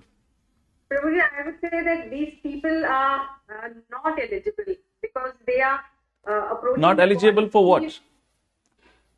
For devotional service, because they are approaching the Lord for their own desires, and devotional service is anya abhilashita shunyam. Okay. Hari bol. How many of you here are anya abhilashita shunyam? Sach bolo. So none of us are there for devotional service now. That's okay. You are in some direction. Okay. But Dhruv Maharaj pleased Lord, isn't it? He got pure bhakti, isn't it? So you're close by. Okay. Okay, Mother Rati Manjari. What would you say? Hey, don't shy, huh? Whatever comes to your mind, speak up. So there's nothing about right and wrong. We're discussing just to munch on the subject a little bit. Yes, Mother Rati Manjari. Hare Krishna, Prabhuji. Prabhuji, piety is required, and Artha, Jignasu, Artharthi are Kanishta, and Jnani is Pura Madhyama. Okay, that's Mother Rati Manjari's verdict. Let's hear from Mother Maidani. What's your verdict? Hare Krishna, Prabhuji. Prabhu, I feel like piety is actually not required because No. Let me phrase my question again. I get getting distracted from the question. The first question I'm asking is: are these four categories of people are qualified to be called as adhikari? Kanishta, you call him Madhyama, Uttamadhikari. Are they qualified to be called as adhikari? Yes or no? Or they are not even adhikari? That's my first question. Let's sort that out first. What would you say? Eventually they'll become adhikari. No. Eventually, so someday we will also become pure devotee and the whole world will go back to Godhead. Let's not bring eventually here. Eventually will have its own purport. Okay. Okay, why don't you all type into the chat box yes or no? A simple thing. Or let's take a quick vote here. How many of you think they're qualified to be adhikari? Even Kanishta adhikari, let's say. Give me thumbs up. If you say no, give me thumbs down. Hari bol. Okay. Some of you are changing your thumbs up down like this, huh? You're confused or you're confusing me? I don't know. Okay, so the answer for this is, as Srila Rupa Goswami describes, they are not qualified to be called even an adhikari, even a Kanishta adhikari. They are a stage prior to Kanishta adhikari. Why they are stage prior to Kanishta adhikari? As I said, adhikari, they have the right. They have the adhikar to practice bhakti. And what is bhakti? Bhakti is not about I. Bhakti is about Krishna, to serve Krishna. Even a Kanishta adhikari has this understanding that I should please Krishna. But these four categories of people who Krishna speaks about in Bhagavad Gita, their objective is not to please Krishna. Their objective is to fulfill their desires. Agreed? So they are not in the categories of Kanishta, Madhyama, Uttamadhikari like that. But as Mother Maidani was saying, eventually, what that eventually means, when they get association of devotees, guidance of the devotees, then they can very easily become qualified for practicing bhakti. So bhakti begins when it is about Krishna. When it is about serving Krishna, Guru, Gauranga, serving Vaishnavas. That is how we even start from the platform Kanishta adhikari, Madhyamadhikari, and then comes Uttamadhikari. If it is not about serving Krishna, if it is not serving Guru, Gauranga, serving Vaishnavas, then there is no bhakti. Is that making clarity? Now, is piety required to take to bhakti or practice bhakti? So in this case, yes, piety is needed for such category of people to even come to Krishna, to ask for oneself. Getting point? So for there, a piety is required. This piety could be a mundane piety, a good karma. But when it comes to bhakti, Srila Rupa Goswami makes a point, bhakti is independent. Bhakti does not depend. Bhakti depends, independent means bhakti depends on bhakti itself, nothing else. So when we talk about how did we develop faith, what was the root cause of faith, is bhakti unmukha sukruti. What is bhakti unmukha sukruti means? Sukruti is piety, but not a mundane piety, a piety developed from the practice of bhakti. And how we have performed bhakti? Bhakti unmukha means unknowingly performed bhakti. We might have eaten Krishna prasadam, we might have just chanted Hare Krishna with some devotees chanting around. Some way we have performed bhakti, not even knowing not even understanding the objective that I want to serve Krishna. But we have participated. Today early morning I was reading something very nice. Srila Prabhupada said, it just skipped my head. Prabhupada was saying, what was that point? Anyways, there was about Prabhupada's writing that I was reading that I skipped. But anyways, there are many examples where, Prabhupada would say to his preachers or book distributors, even if a person is not taking a book, just tell him to just say Hare Krishna. Some of you might have heard of this. If they just say Hare Krishna, their bhakti has started. Doesn't matter who they are, where they are, and they'll make advancement. That's the point. So, okay, let's move forward quickly now. I've given you enough introduction to this. So, Chaturvidha Vajante Mam. Oh, best among the Bharata, the 4 categories of people who desires, have their respective desires like this. So, what are the examples? Artho, who was distressed, as you see in the picture, Gajendra. Then Artharthi, Maharaj, Dhruv Maharaj. They didn't have the objective to please Krishna, but they needed something for themselves. Jigyasu, the sages at Naimasharanya, they inquired from Sutta Goswami. And Jnani, the 4 Kumaras. So, let's briefly analyze them. The first 2 categories, Artho and Artharthi, they are on the materialistic platform. Disturbed and desirous of wealth. As long as these 2 categories of people are not too materialistic, then they can take to bhakti and progress nicely. If they are too absorbed about the problems of life and too concerned about making money of material prosperity, for them taking to bhakti wholeheartedly is very difficult. Bhoga Aishwarya Prasaktanam, like that. Let's take a look at the 3rd category. Jigyasu. Jigyasu is okay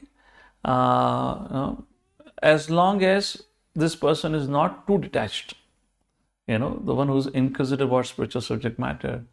As long as he is not too detached, which means a Mayavadi or impersonal path, or if he's not inquisitive about or he's not taking wrong guidance, then such a person, there are a lot of people comes away sometimes who are doing a lot of window shopping, and they're reading Prabhupada books, they're reading books from such and such Swami, this and that.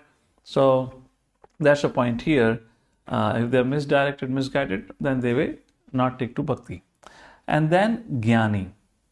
Jnani, again, if it is not an impersonal Jnana, then they can take to the process of bhakti and advance nicely. And we see in the examples of the people that we have mentioned on the slide, Gajendra, Maharaj, Dhruv, etc. sages, the details like that. For example, let's talk about 4 Kumaras. Now, 4 Kumaras, they were Brahmavadis, not Mayavadis. They were impersonal, but not Mayavad impersonal. We have discussed what is difference between Brahmavadis and Mayavadis in Ishopanishad in details, so I hope you all remember that. Therefore, they could take to bhakti very easily. So, the point here that Srila Rupa Goswami is going to make through this is, one has to be careful of bhukti and mukti in the path of bhakti. Where are we? I will repeat again. Another objective why Srila Rupa Goswami is bringing this discussion of these 4 categories of people. First 2 categories of people are after bhukti, artho, arthati. You understand bhukti? desirous. And last two candidates, Jnani and Jigyasu, are for Mukti. So one should be very careful of, you can call it karma or jnana or bhukti and mukti. And therefore, Srila Rupa Goswami builds up the case. Let's take a look what he says further. Anyone who has any desire for aspiration for satisfying his senses by becoming more and more important, either in the material sense or in the spiritual sense, cannot actually relish the sweet taste of devotional service. I-centric, trying to become more and more important, either in the material sense or the spiritual sense, cannot taste bhakti. Let somebody read out. Somebody would like to read it? Please go ahead. Yes, mother, go ahead.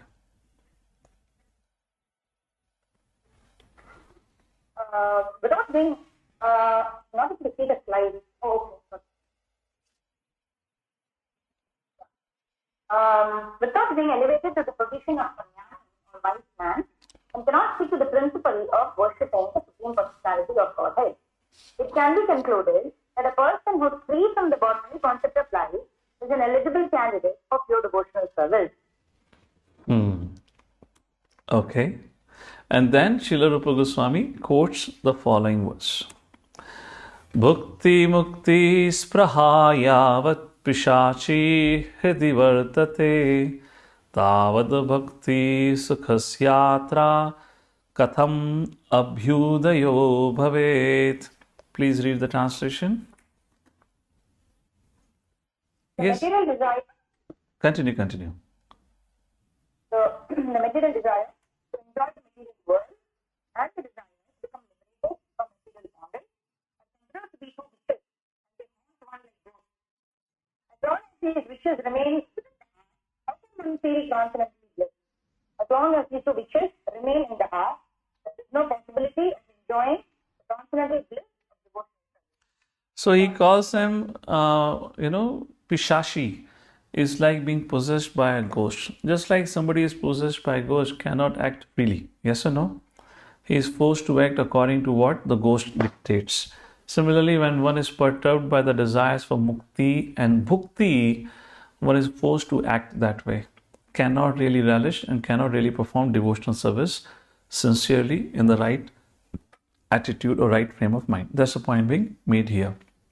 So when we first come to the path of bhakti, undoubtedly we are affected by the desires for bhukti and mukti. Just like in the previous slide we saw the desire to become very important. The desire for name, fame, recognition, which is also called as subtle sex desire, puja la pratishtha, that is very strongly rooted in the heart of every conditioned living entity. Why? Because everyone wants to be the controller, proprietor, and enjoyer. That's what they want. So we all come from such a background, so that kind of nature and tendency is undoubtedly there.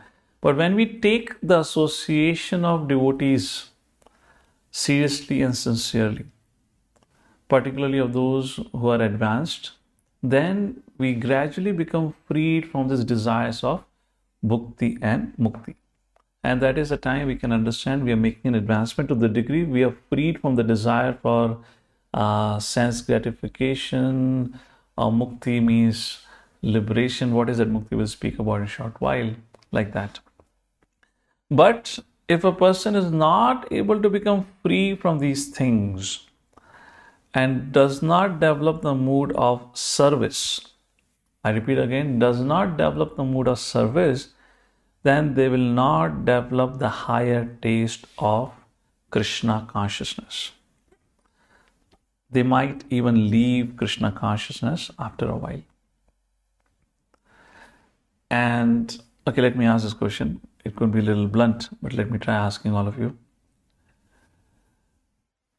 Have you experienced, if this is something for those who have been practicing for 10 years or 15 years plus, have you noticed that you have visited certain community, let's say after 5 years or 10 years, and when you visit there and you find many new faces and very few old faces? Have you ever experienced that? Which means those oldies are not there. Oldies, I mean not by age, but those devotees are not there who were there. It's not necessarily that they all had transfer of job. Many of them got distracted actually. So that's just a serious thing. It's at least in the West, outside of India is quite prominent. And India still now it has become pretty stable, but it does happen. And that's the reason for it, as we are just discussing about it. If we have not developed the service attitude, then we'll not develop the higher taste of Krishna consciousness. In such a situation, people may leave. And that happens. So now question is, among the two, which is more dangerous? And this is how Srila Rupa Goswami is subtly building up his discussion. So you want to mark these lines which I'm saying. So among the two, Bhakti and Mukti, which is more dangerous? So Bhakti can be given up because you can experience the higher pleasures of Krishna consciousness. But Mukti, as scriptures dictates, the desire for Mukti, desire for liberation, desire for merging into the Lord. The idea of merging into the Lord is, I am the Lord.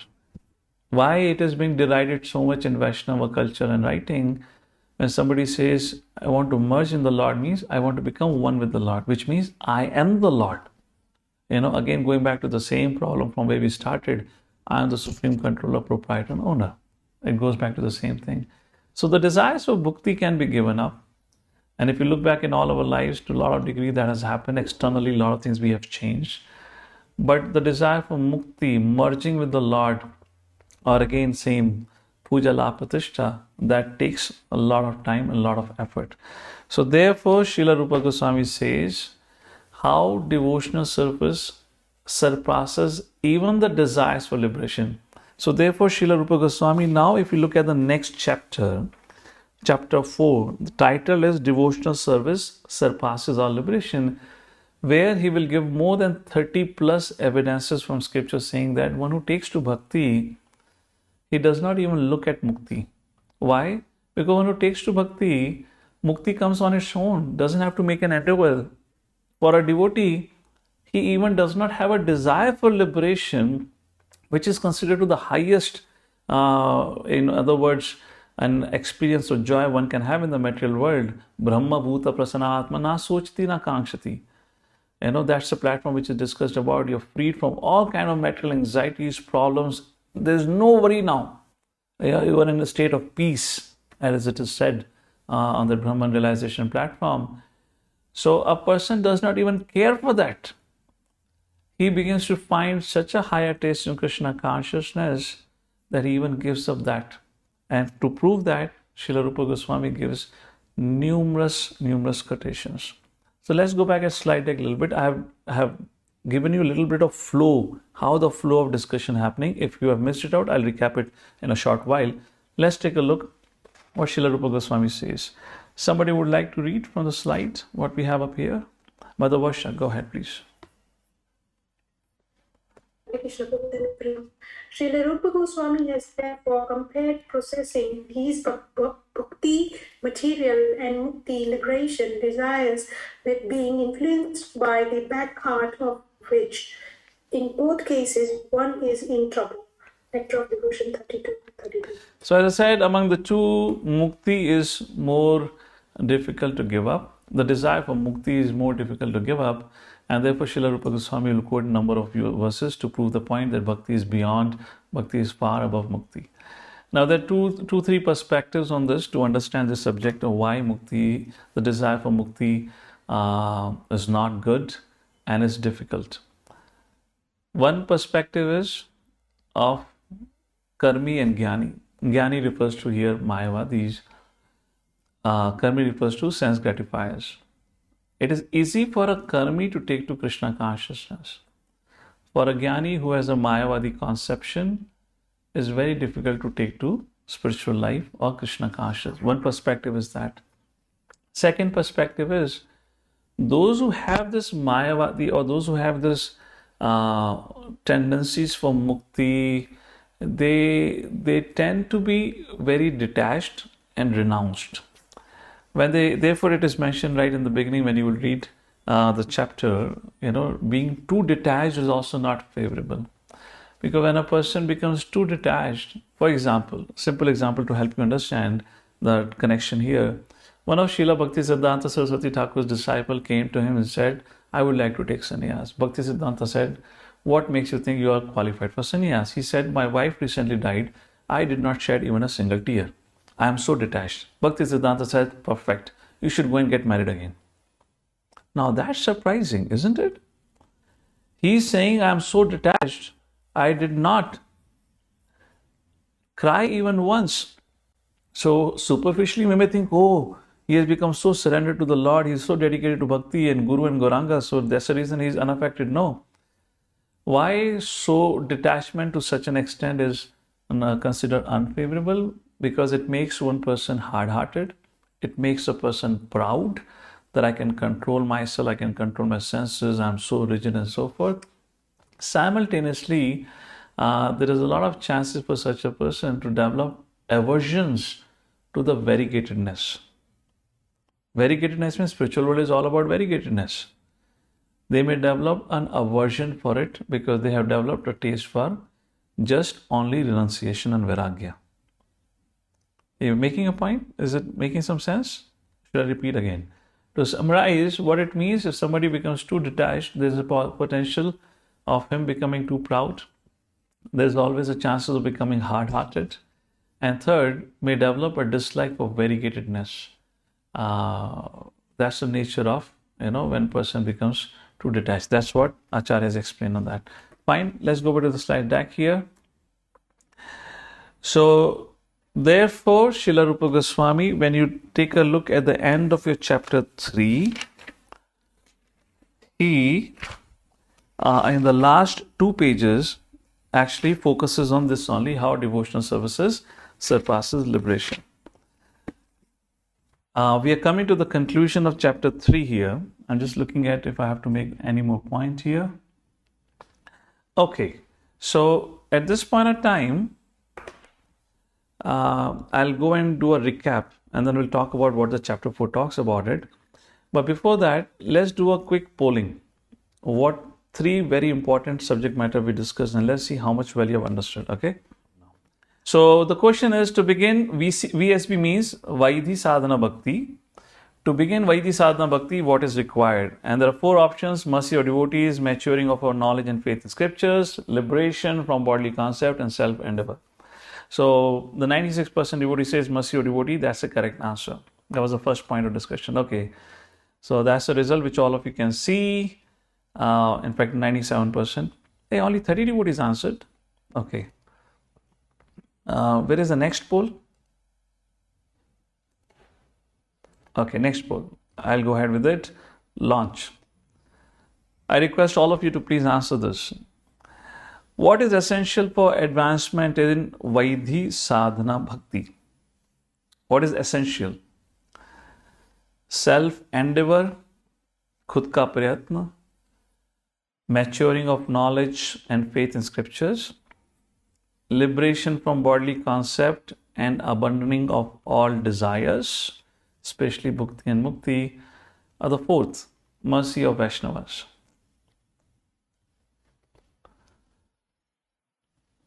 What is essential for advancement in Vaidhi Sadhana Bhakti?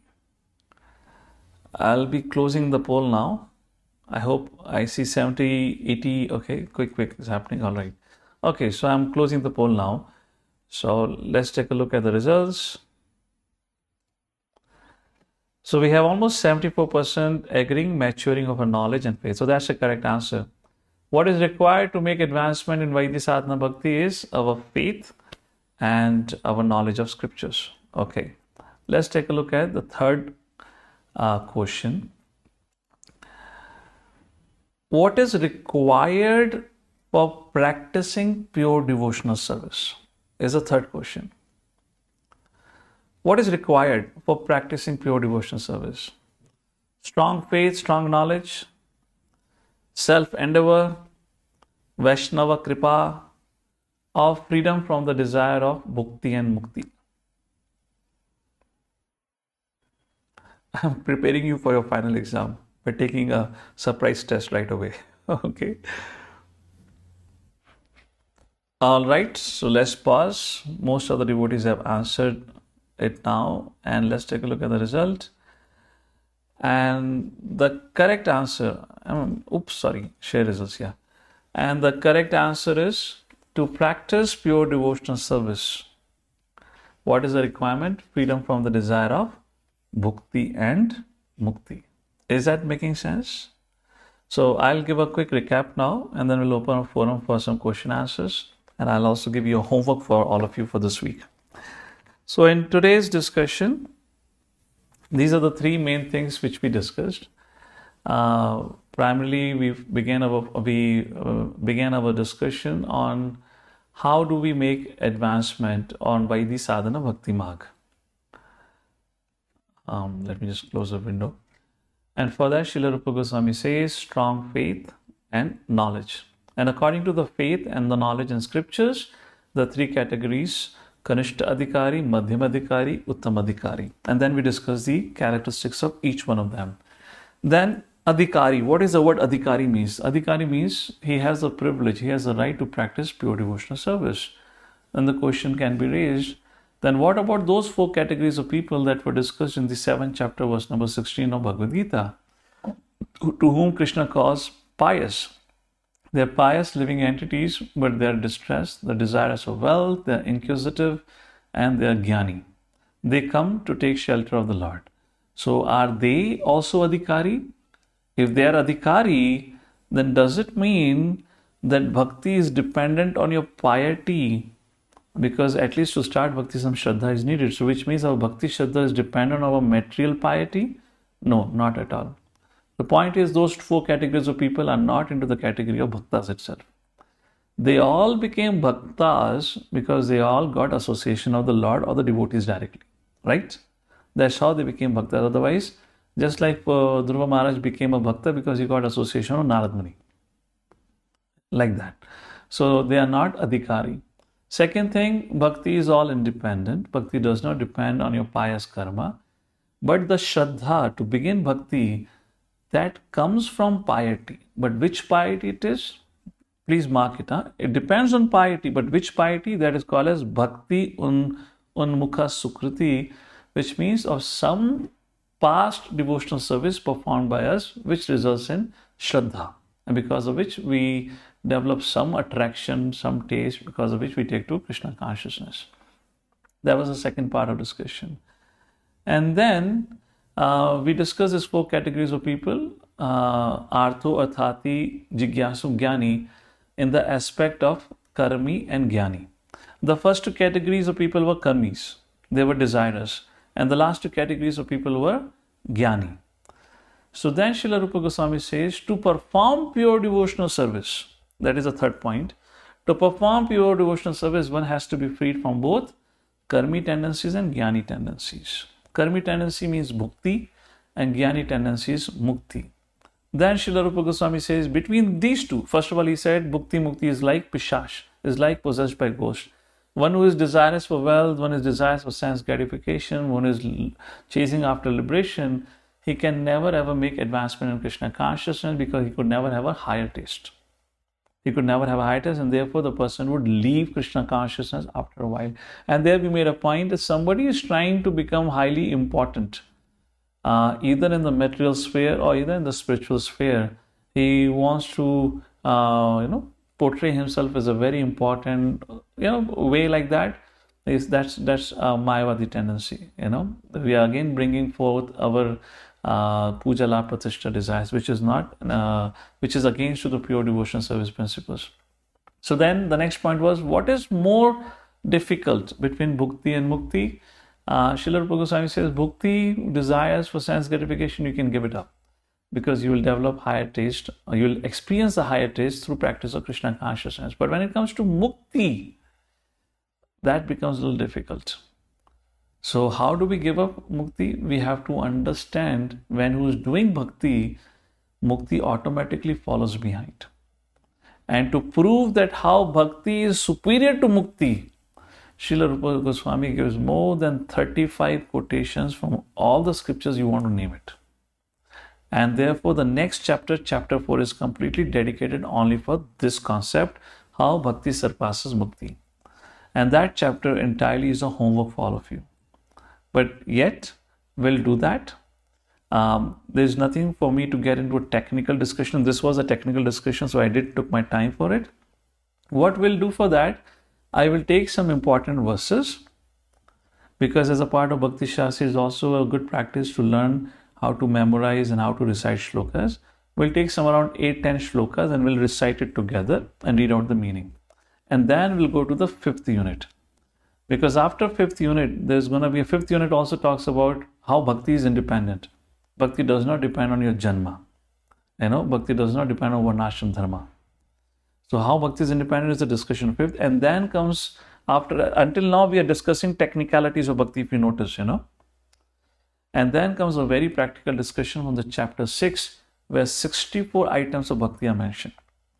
So I'm a little bit going to rush through 4th, 5th chapter, because that's the chapter onward where we can spend time to discuss on the practical applications, on the principles of 10 offenses to the holy names, Vaishnava Aparad, the do's and don'ts which are mentioned as a part of 64 principles of Bhakti. So that's it at my end. If need to be, I can just show you a conclusion. Who would like to read? Who has not spoken anything at all today? Mother Leela Nandini, you have unmuted yourself already. Yes, go ahead. Yeah, Hare Krishna, Prabhuji.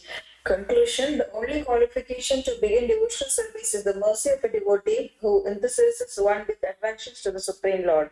Second, the qualification to advance in Vaidhi Sadhana Bhakti depends upon the maturity of one's knowledge of and faith in the scriptures. Third, the qualification for practicing pure devotional service is that one should abandon all desires, especially the desire for liberation, and endeavor only to please Krishna. Hare Krishna. Hare Krishna. There are some charts as a part of Bhakti Shastra syllabus which I have added here, which summarizes the whole discussion. I'll not speak much on it because I've already given you a recap of it. These are the key points that we discussed. We can just quickly take a look at it of what is the eligibility for one to take to Bhakti is attraction. How does attraction come? From association of devotees. Is knowledge and renunciation needed? No, not a prerequisite. Grades of eligibility to advance is faith in Guru and Sadhu and knowledge of scriptures. According to that, the 3 categories we discussed: Uttama, Madhyama and Kanishtadhikari. What are the varieties of low grade Kanishtadhikaris? Is, there are examples of not Kanishtadhikari but Kanishta, distressed, Artha or Thati, those 4 kind of things were discussed. Who is the best of these? Srila Rupa Goswami talks a little bit on this also. Among the 4, who is the best? As Lord Shri Krishna talks in Bhagavad Gita also, the one who is wise, Jnani. Why? Because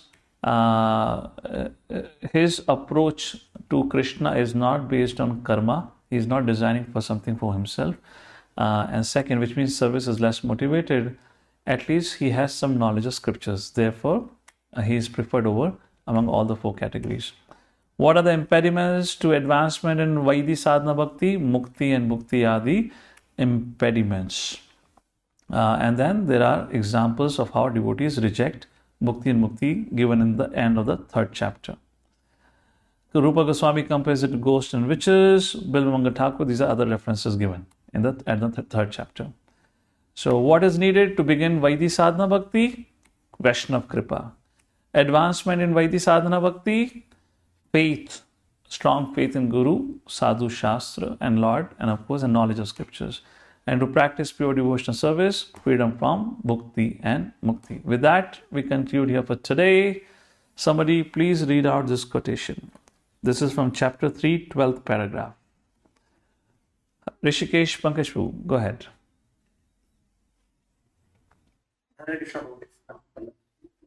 Concluding quote. In the material world, everyone is trying to be the topmost head man among all his fellow men or neighbors.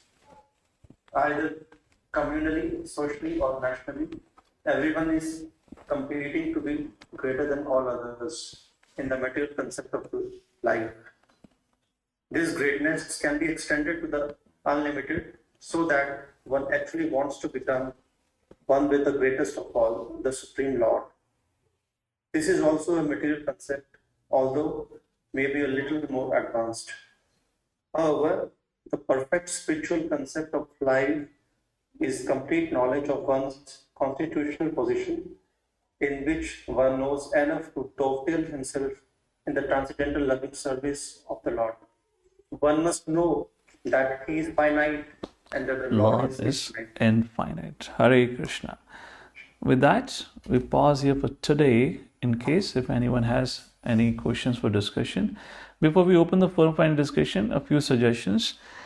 First 3 chapters are very, very important chapters, and there is a lot of vital information given in a very condensed form. So my humble request to all of you, if in case you're not doing it, please read it, and if required, please hear it again. My experience of studying Bhakti Rasamrita Sindhu is, okay, forget about mine. Let me quote congregation experience in general in studying Bhakti Rasamrita Sindhu. At first go, generally many of them don't get anything. They find themselves confused because of suddenly a lot of technicalities being introduced. Let me share another side of experience. But if you just take out a time to hear the lecture again and simultaneously read it, I can promise you at my end that this book will become your favorite book for all the time, because such a profound nuances and tips for making a progress in Krishna consciousness is given. If you understand it, your faith will become very strong and you will understand what to do, what not to do. So if any one of you feeling a little dizzy with so much technical discussion here, don't lose hope. Go back, hear it. Before you hear it, please read it now, because you have at least got something. Read it. Reading is going to be challenging because it's a very condensed information given, so you might get confused what's going on, what's the connection, and then go back and hear it and make notes. I'm pretty sure you'll get it through.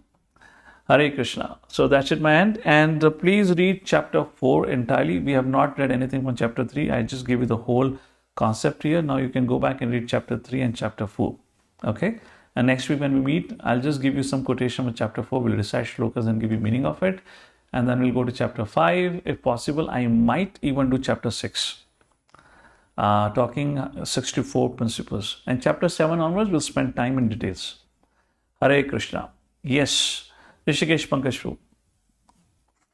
Hare Krishna, we have already finished reading actually. So the hand was raised for that. Hari Bol. Mukundan Prabhu. Go ahead. So just one question on the context of our discussion. So we discussed the 3 categories of devotees based on their faith and maturity of knowledge. So is it also in the context of, so because you mentioned that it is based on their faith and maturity of knowledge, they advance in Vaidhi Sadhana Bhakti.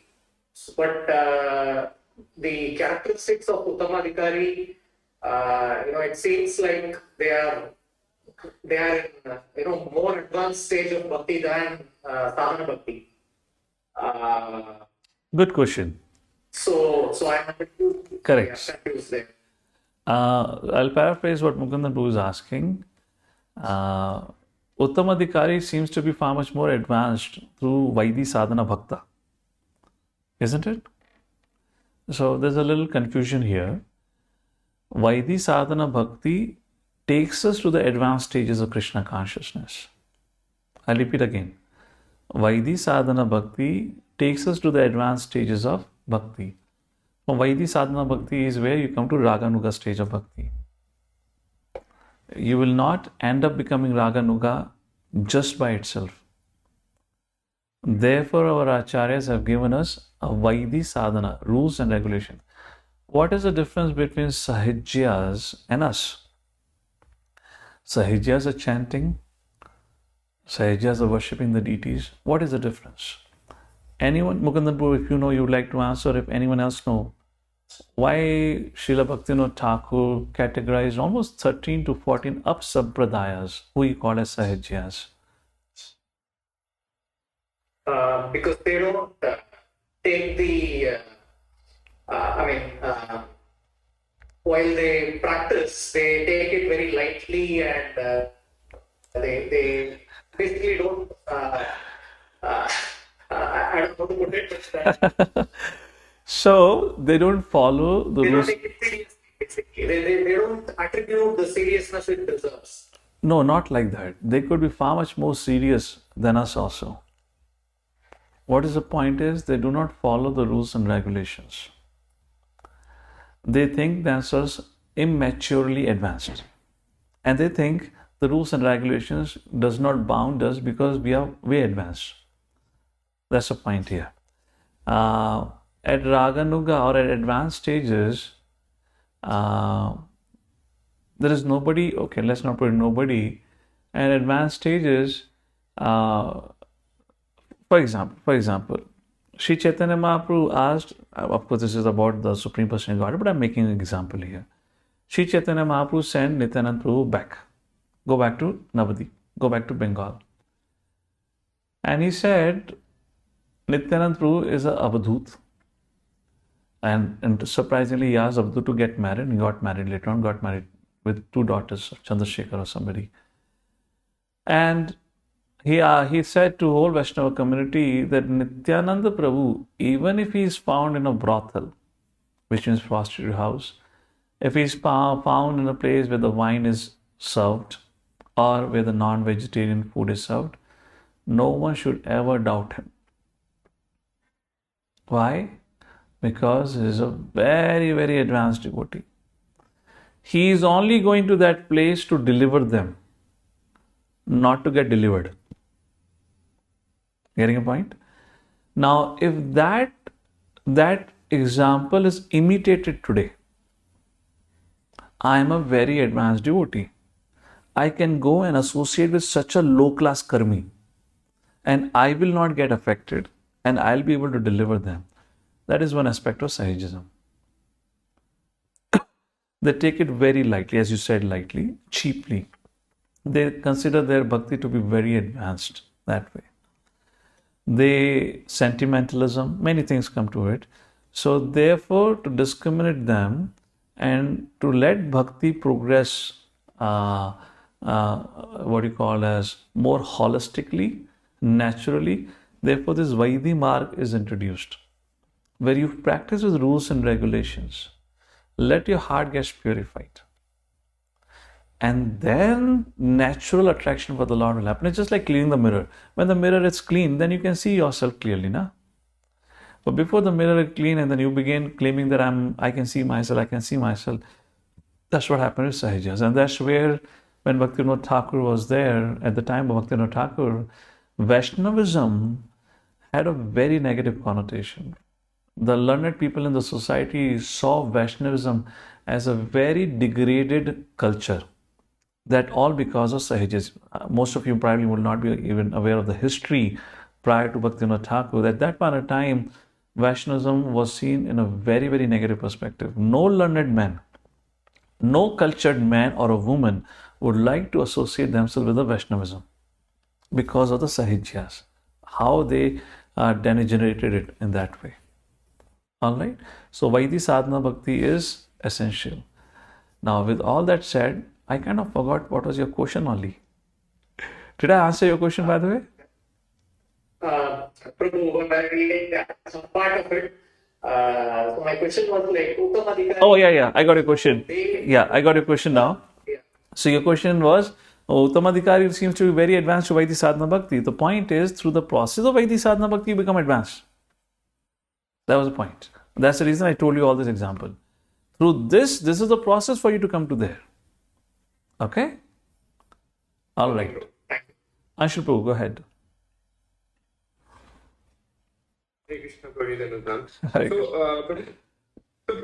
So Prabhuji, we discussed that, so about the mukti. So we said that this mukti is, we use mukti also to connote desire to get liberated from the material platform, right, and reach the spiritual platform. So, the connotation here seems to be just for getting liberated and merging with the Brahman effulgence, and not the other part of it. Is that the correct interpretation, right? Yeah, I mean, the desire is kind of part of us now, that I want to become Lord, not the servant. As you said, I particularly quoted that point. If we do not develop the desire, or if we do not develop the service attitude, we cannot develop higher taste in Krishna consciousness. And if we cannot develop higher taste in Krishna consciousness, we will give up Krishna consciousness. If you want, I'll show that again, because that's very important point, which I don't know where was it. 1 second. Included. But this desire for mukti can be with different intentions, right? So one of the intention could be of merging with Brahman effulgence, but the other intention could also be to reach the spiritual platform and kind of serve Lord over there or associate with Lord over there. If we have developed a service attitude, then it just doesn't matter. Of course, everyone would want to go back to Godhead just because the material world is such a filthy place, particularly the Kali Yuga. No doubt about it. The point is of where it is mentioned here of mukti is particularly of that concept of merging. It is not to reject the idea that we should go back to Godhead. Not that. Here particularly mentioned is the desire of merging with the Lord, which is a very, very deep-rooted desire. It will begin to surface when we actually have reached a certain level of our spiritual elevation. And at that point of time, if we don't have a proper association of sadhus who are equally advanced or more advanced, then we can get distracted. And there are examples, many examples like that. Fine? Okay, thank you. Yes, Madam Medhavni?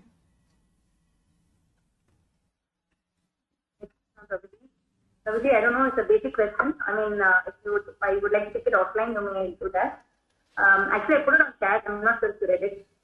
So my question is, Prabhuji would like to read the question on the chat because I don't want to confuse everyone. Okay. So we take your disclaimer seriously.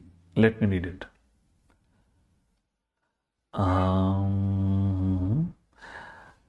I mean, if I'm going to read it, then your confusion anyway is going to happen, na? You read it in your mind, Prabhuji, and whether the question is answerable in the class or you want to answer it offline. Okay, let me just read out. We discussed in one of the last classes that prayer for self-preservation, like Draupadi, is still performing devotional service. She raised her hand, prayed, so forth. Fine. So Gajendra, who prayed for self-preservation for his life, is called devotee who is Atati. Good question. Liberation. Fine. Is that the question? About Gajendra. See, Gajendra, prior to that instance, was not practicing bhakti. Being in an elephant body, he was not even aware of it. Although in the previous life, being King Indradumna, he was a great devotee of the Lord. Unfortunately, he got cursed. At that point of time, when he was into almost on the situation of dying, then he had the memory of those verses and then he recited. There is no intention of pleasing the Lord. He had not done anything in that life to serve the Lord as an elephant Gajendra. Whereas in case of Draupadi, her life, she was a devotee of the Lord. And then it was but natural when your anxiety call out for the Lord.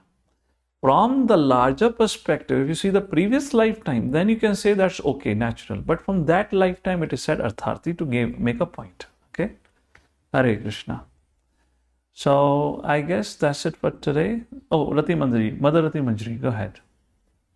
Hare Krishna Prabhuji, in the second wave, Sadhana Bhakti, in the book in Bhakti Rasamrit Sindhu, it says, therefore cannot be included in Sadhana Bhakti since the goal of Bhava Bhakti is not to produce Bhava. Should I send you the picture, Prabhuji, on WhatsApp? It will be easier for you. Yeah, is it the Nectar Devotion book? Bhakti Rasamrit Sindhu. Yeah, that's the thing. Which page? Which chapter? His Holiness Bhanu Swami Maharaj's book. The second wave, Sadhana Bhakti. Are you talking about his commentary on verse by verse commentary? Yes, please. Oh, then you have to send me. That book is a little kept away from here. But read out the point. What is the point? You read out. There, he speaks about the 8 types of Sadhya Bhakti, which is there in Ujjwal Neelamani. And he says, therefore, Bhava Bhakti cannot be included in Sadhya Bhakti. However, by no means can it be included in Sadhana Bhakti, because in this section, Correct. defines Sadhana Bhakti. Correct. The goal of Sadhana Bhakti is described as Bhava Bhakti. Correct. Therefore, cannot be included in Sadhana Bhakti, since the goal of Bhava Bhakti is not to produce Bhava. Correct. So, so what is the point of discussion here is, Srila Rupa Goswami, when he said there are 3 stages of Bhava Bhakti, Srila Jiva Goswami, when he wrote on it, he said actually what Srila Rupa Goswami means that there are only 2 things, sadhana and sadhya. But why Srila Rupa Goswami have introduced Bhava Bhakti, as I said before, just because it is a stage, a precursor to Prema Bhakti, where still some, if in case Vaishnava Aparadha happens, so some obstruction or traces of Aparadha or reactions because of it are still remaining. Therefore, the stage is called as Bhava Bhakti, where the full-fledged love of the Godhead has not yet blossomed. But yet, it is a very advanced stage. So, Sadhana Bhakti, the goal of Sadhana Bhakti is Prema Bhakti. That's the reason Sadhana Bhakti is not called as Bhava Bhakti. That's what Maharaj is making a point. So anyways, that's the thing. But you understood what is Sadhana and Bhava and Prema Bhakti, right? Yes. Why there are 3 stages. And Srila Jiva Goswami kind of made, there are actually 2 stages only, Sadhana and Sadhya. And then Vishnu Chakravarti Thakur, when he again, when he spoke, then he explained why Srila Rupa Goswami said 3 things. So which we have said that since the goal of Bhava Bhakti is not to produce Bhava, what does that mean? Is to produce Prema. Oh, okay. The goal of sadhana is also to produce prema, na? Oh, Bhava Bhakti and Sadhana Bhakti is prema. See, sadhana and sadhya are the 2 technical terms. Sadhana Bhakti gives you sadhya, the goal. What is the goal? Prem. That's it. Okay. So goal is not to produce bhava. The goal is to produce prema. Okay. Now, Bhava Bhakti, as I said, it is not actual a stage. There is no prescribed practice to be performed as Bhava Bhakti. Getting a point? Yes, sir. You are already very advanced. Yet there are certain reactions you are receiving because of which you are not experiencing the full love of God had blossomed yet. It has yet blossomed a lot, but full manifestation has not happened. For that, you just have to wait. That's the point. So, the goal of bhakti is not to produce bhava. Goal of bhakti is only to produce prema. The bhava bhakti is not meant to produce bhava, because you already have bhava. That's the reason you are in bhava bhakti. You have sentiments for the Lord, but you have been put onto the stage temporarily just because some traces of Vaishnava Prad, you have to deal with it. And continue with the practice, it goes away. So there is no prescribed activity at that stage. Of course, Raganuga, when we talk about it, you have to follow the Ragatmika follows. Like that, okay? Thank you. Hare Krishna. Mother Satya. Mother Satya means absolute truth. Only truth and nothing else. Yes, Mother. Prabhuji, Prabhuji, I was towards the end of 2nd chapter, there was something like, so everyone can be in their own occupation and forget about the varnashramas and all, and be Krishna conscious. So, but I had a question like, by the process that we do in Krishna conscious process, we actually are trying to follow something which is related to Brahmanas, so, or the practices or everything. So how does it, how can the others like Kshatriyas, being a Kshatriya, or all those things, how we can relate it? In Our Kshatriya tendencies are so nicely engaged, so much management to do in ISKCON. Isn't it? Yes, Prabhuji. But I just was wondering how they can be related to our activities. I don't know, like if it's Prabhupada made a simple point: dovetail your nature to Krishna consciousness. If you are a business-oriented person, no problem. Vaishya, do a business, give 50% of your wealth to Krishna conscious movement. That's your bhakti.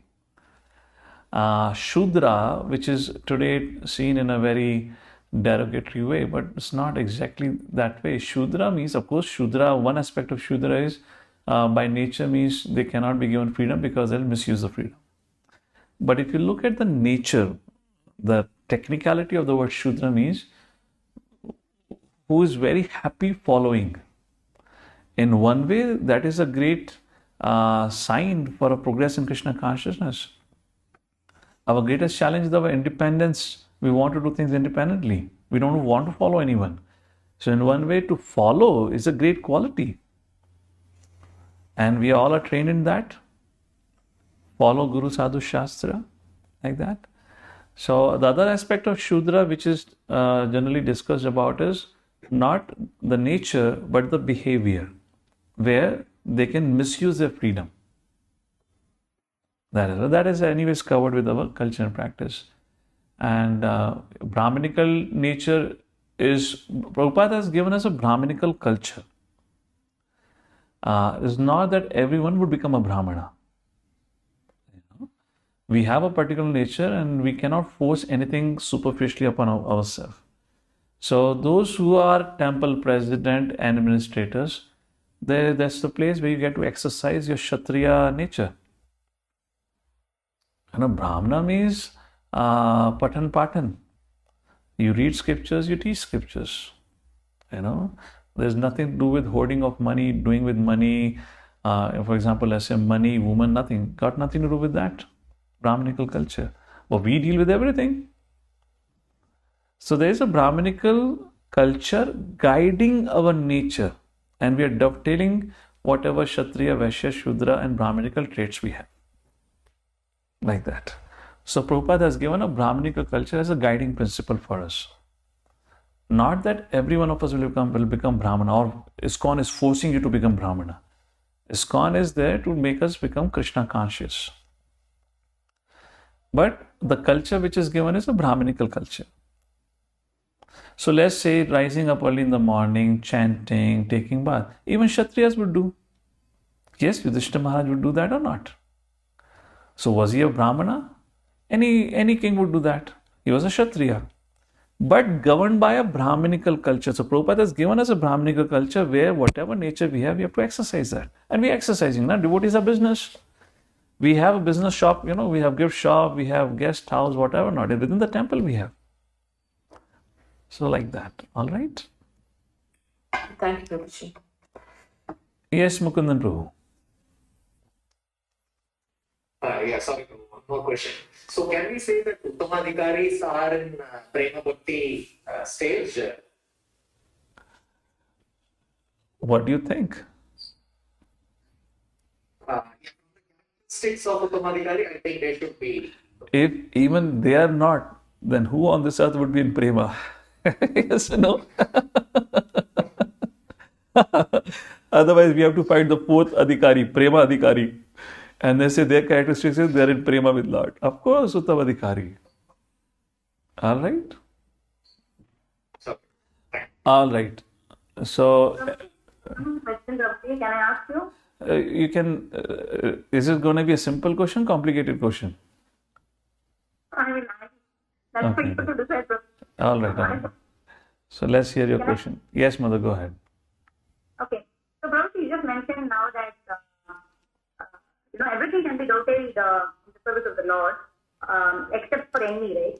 Everything else can be dovetailed in the service. Or you can dovetail envy also. Okay, so that's my second question. Then first question is how do we dovetail envy? How to dovetail envy is manifest that envy towards the blasphemous of the Lord and Vaishnavas. And Prabhuji, how to dovetail this controlling tendency? So you said controlling tendency generally leads towards more... Dovetail towards your kids. In previous generation, people would have 10, 12 kids. And the culture itself would purify them of their controlling tendency. All right?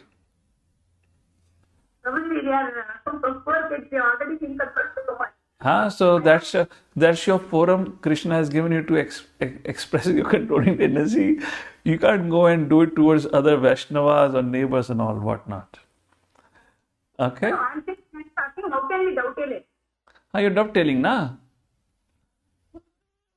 By engaging your controlling tendency in controlling your kids and family and making them Krishna conscious, trying to make them Krishna conscious.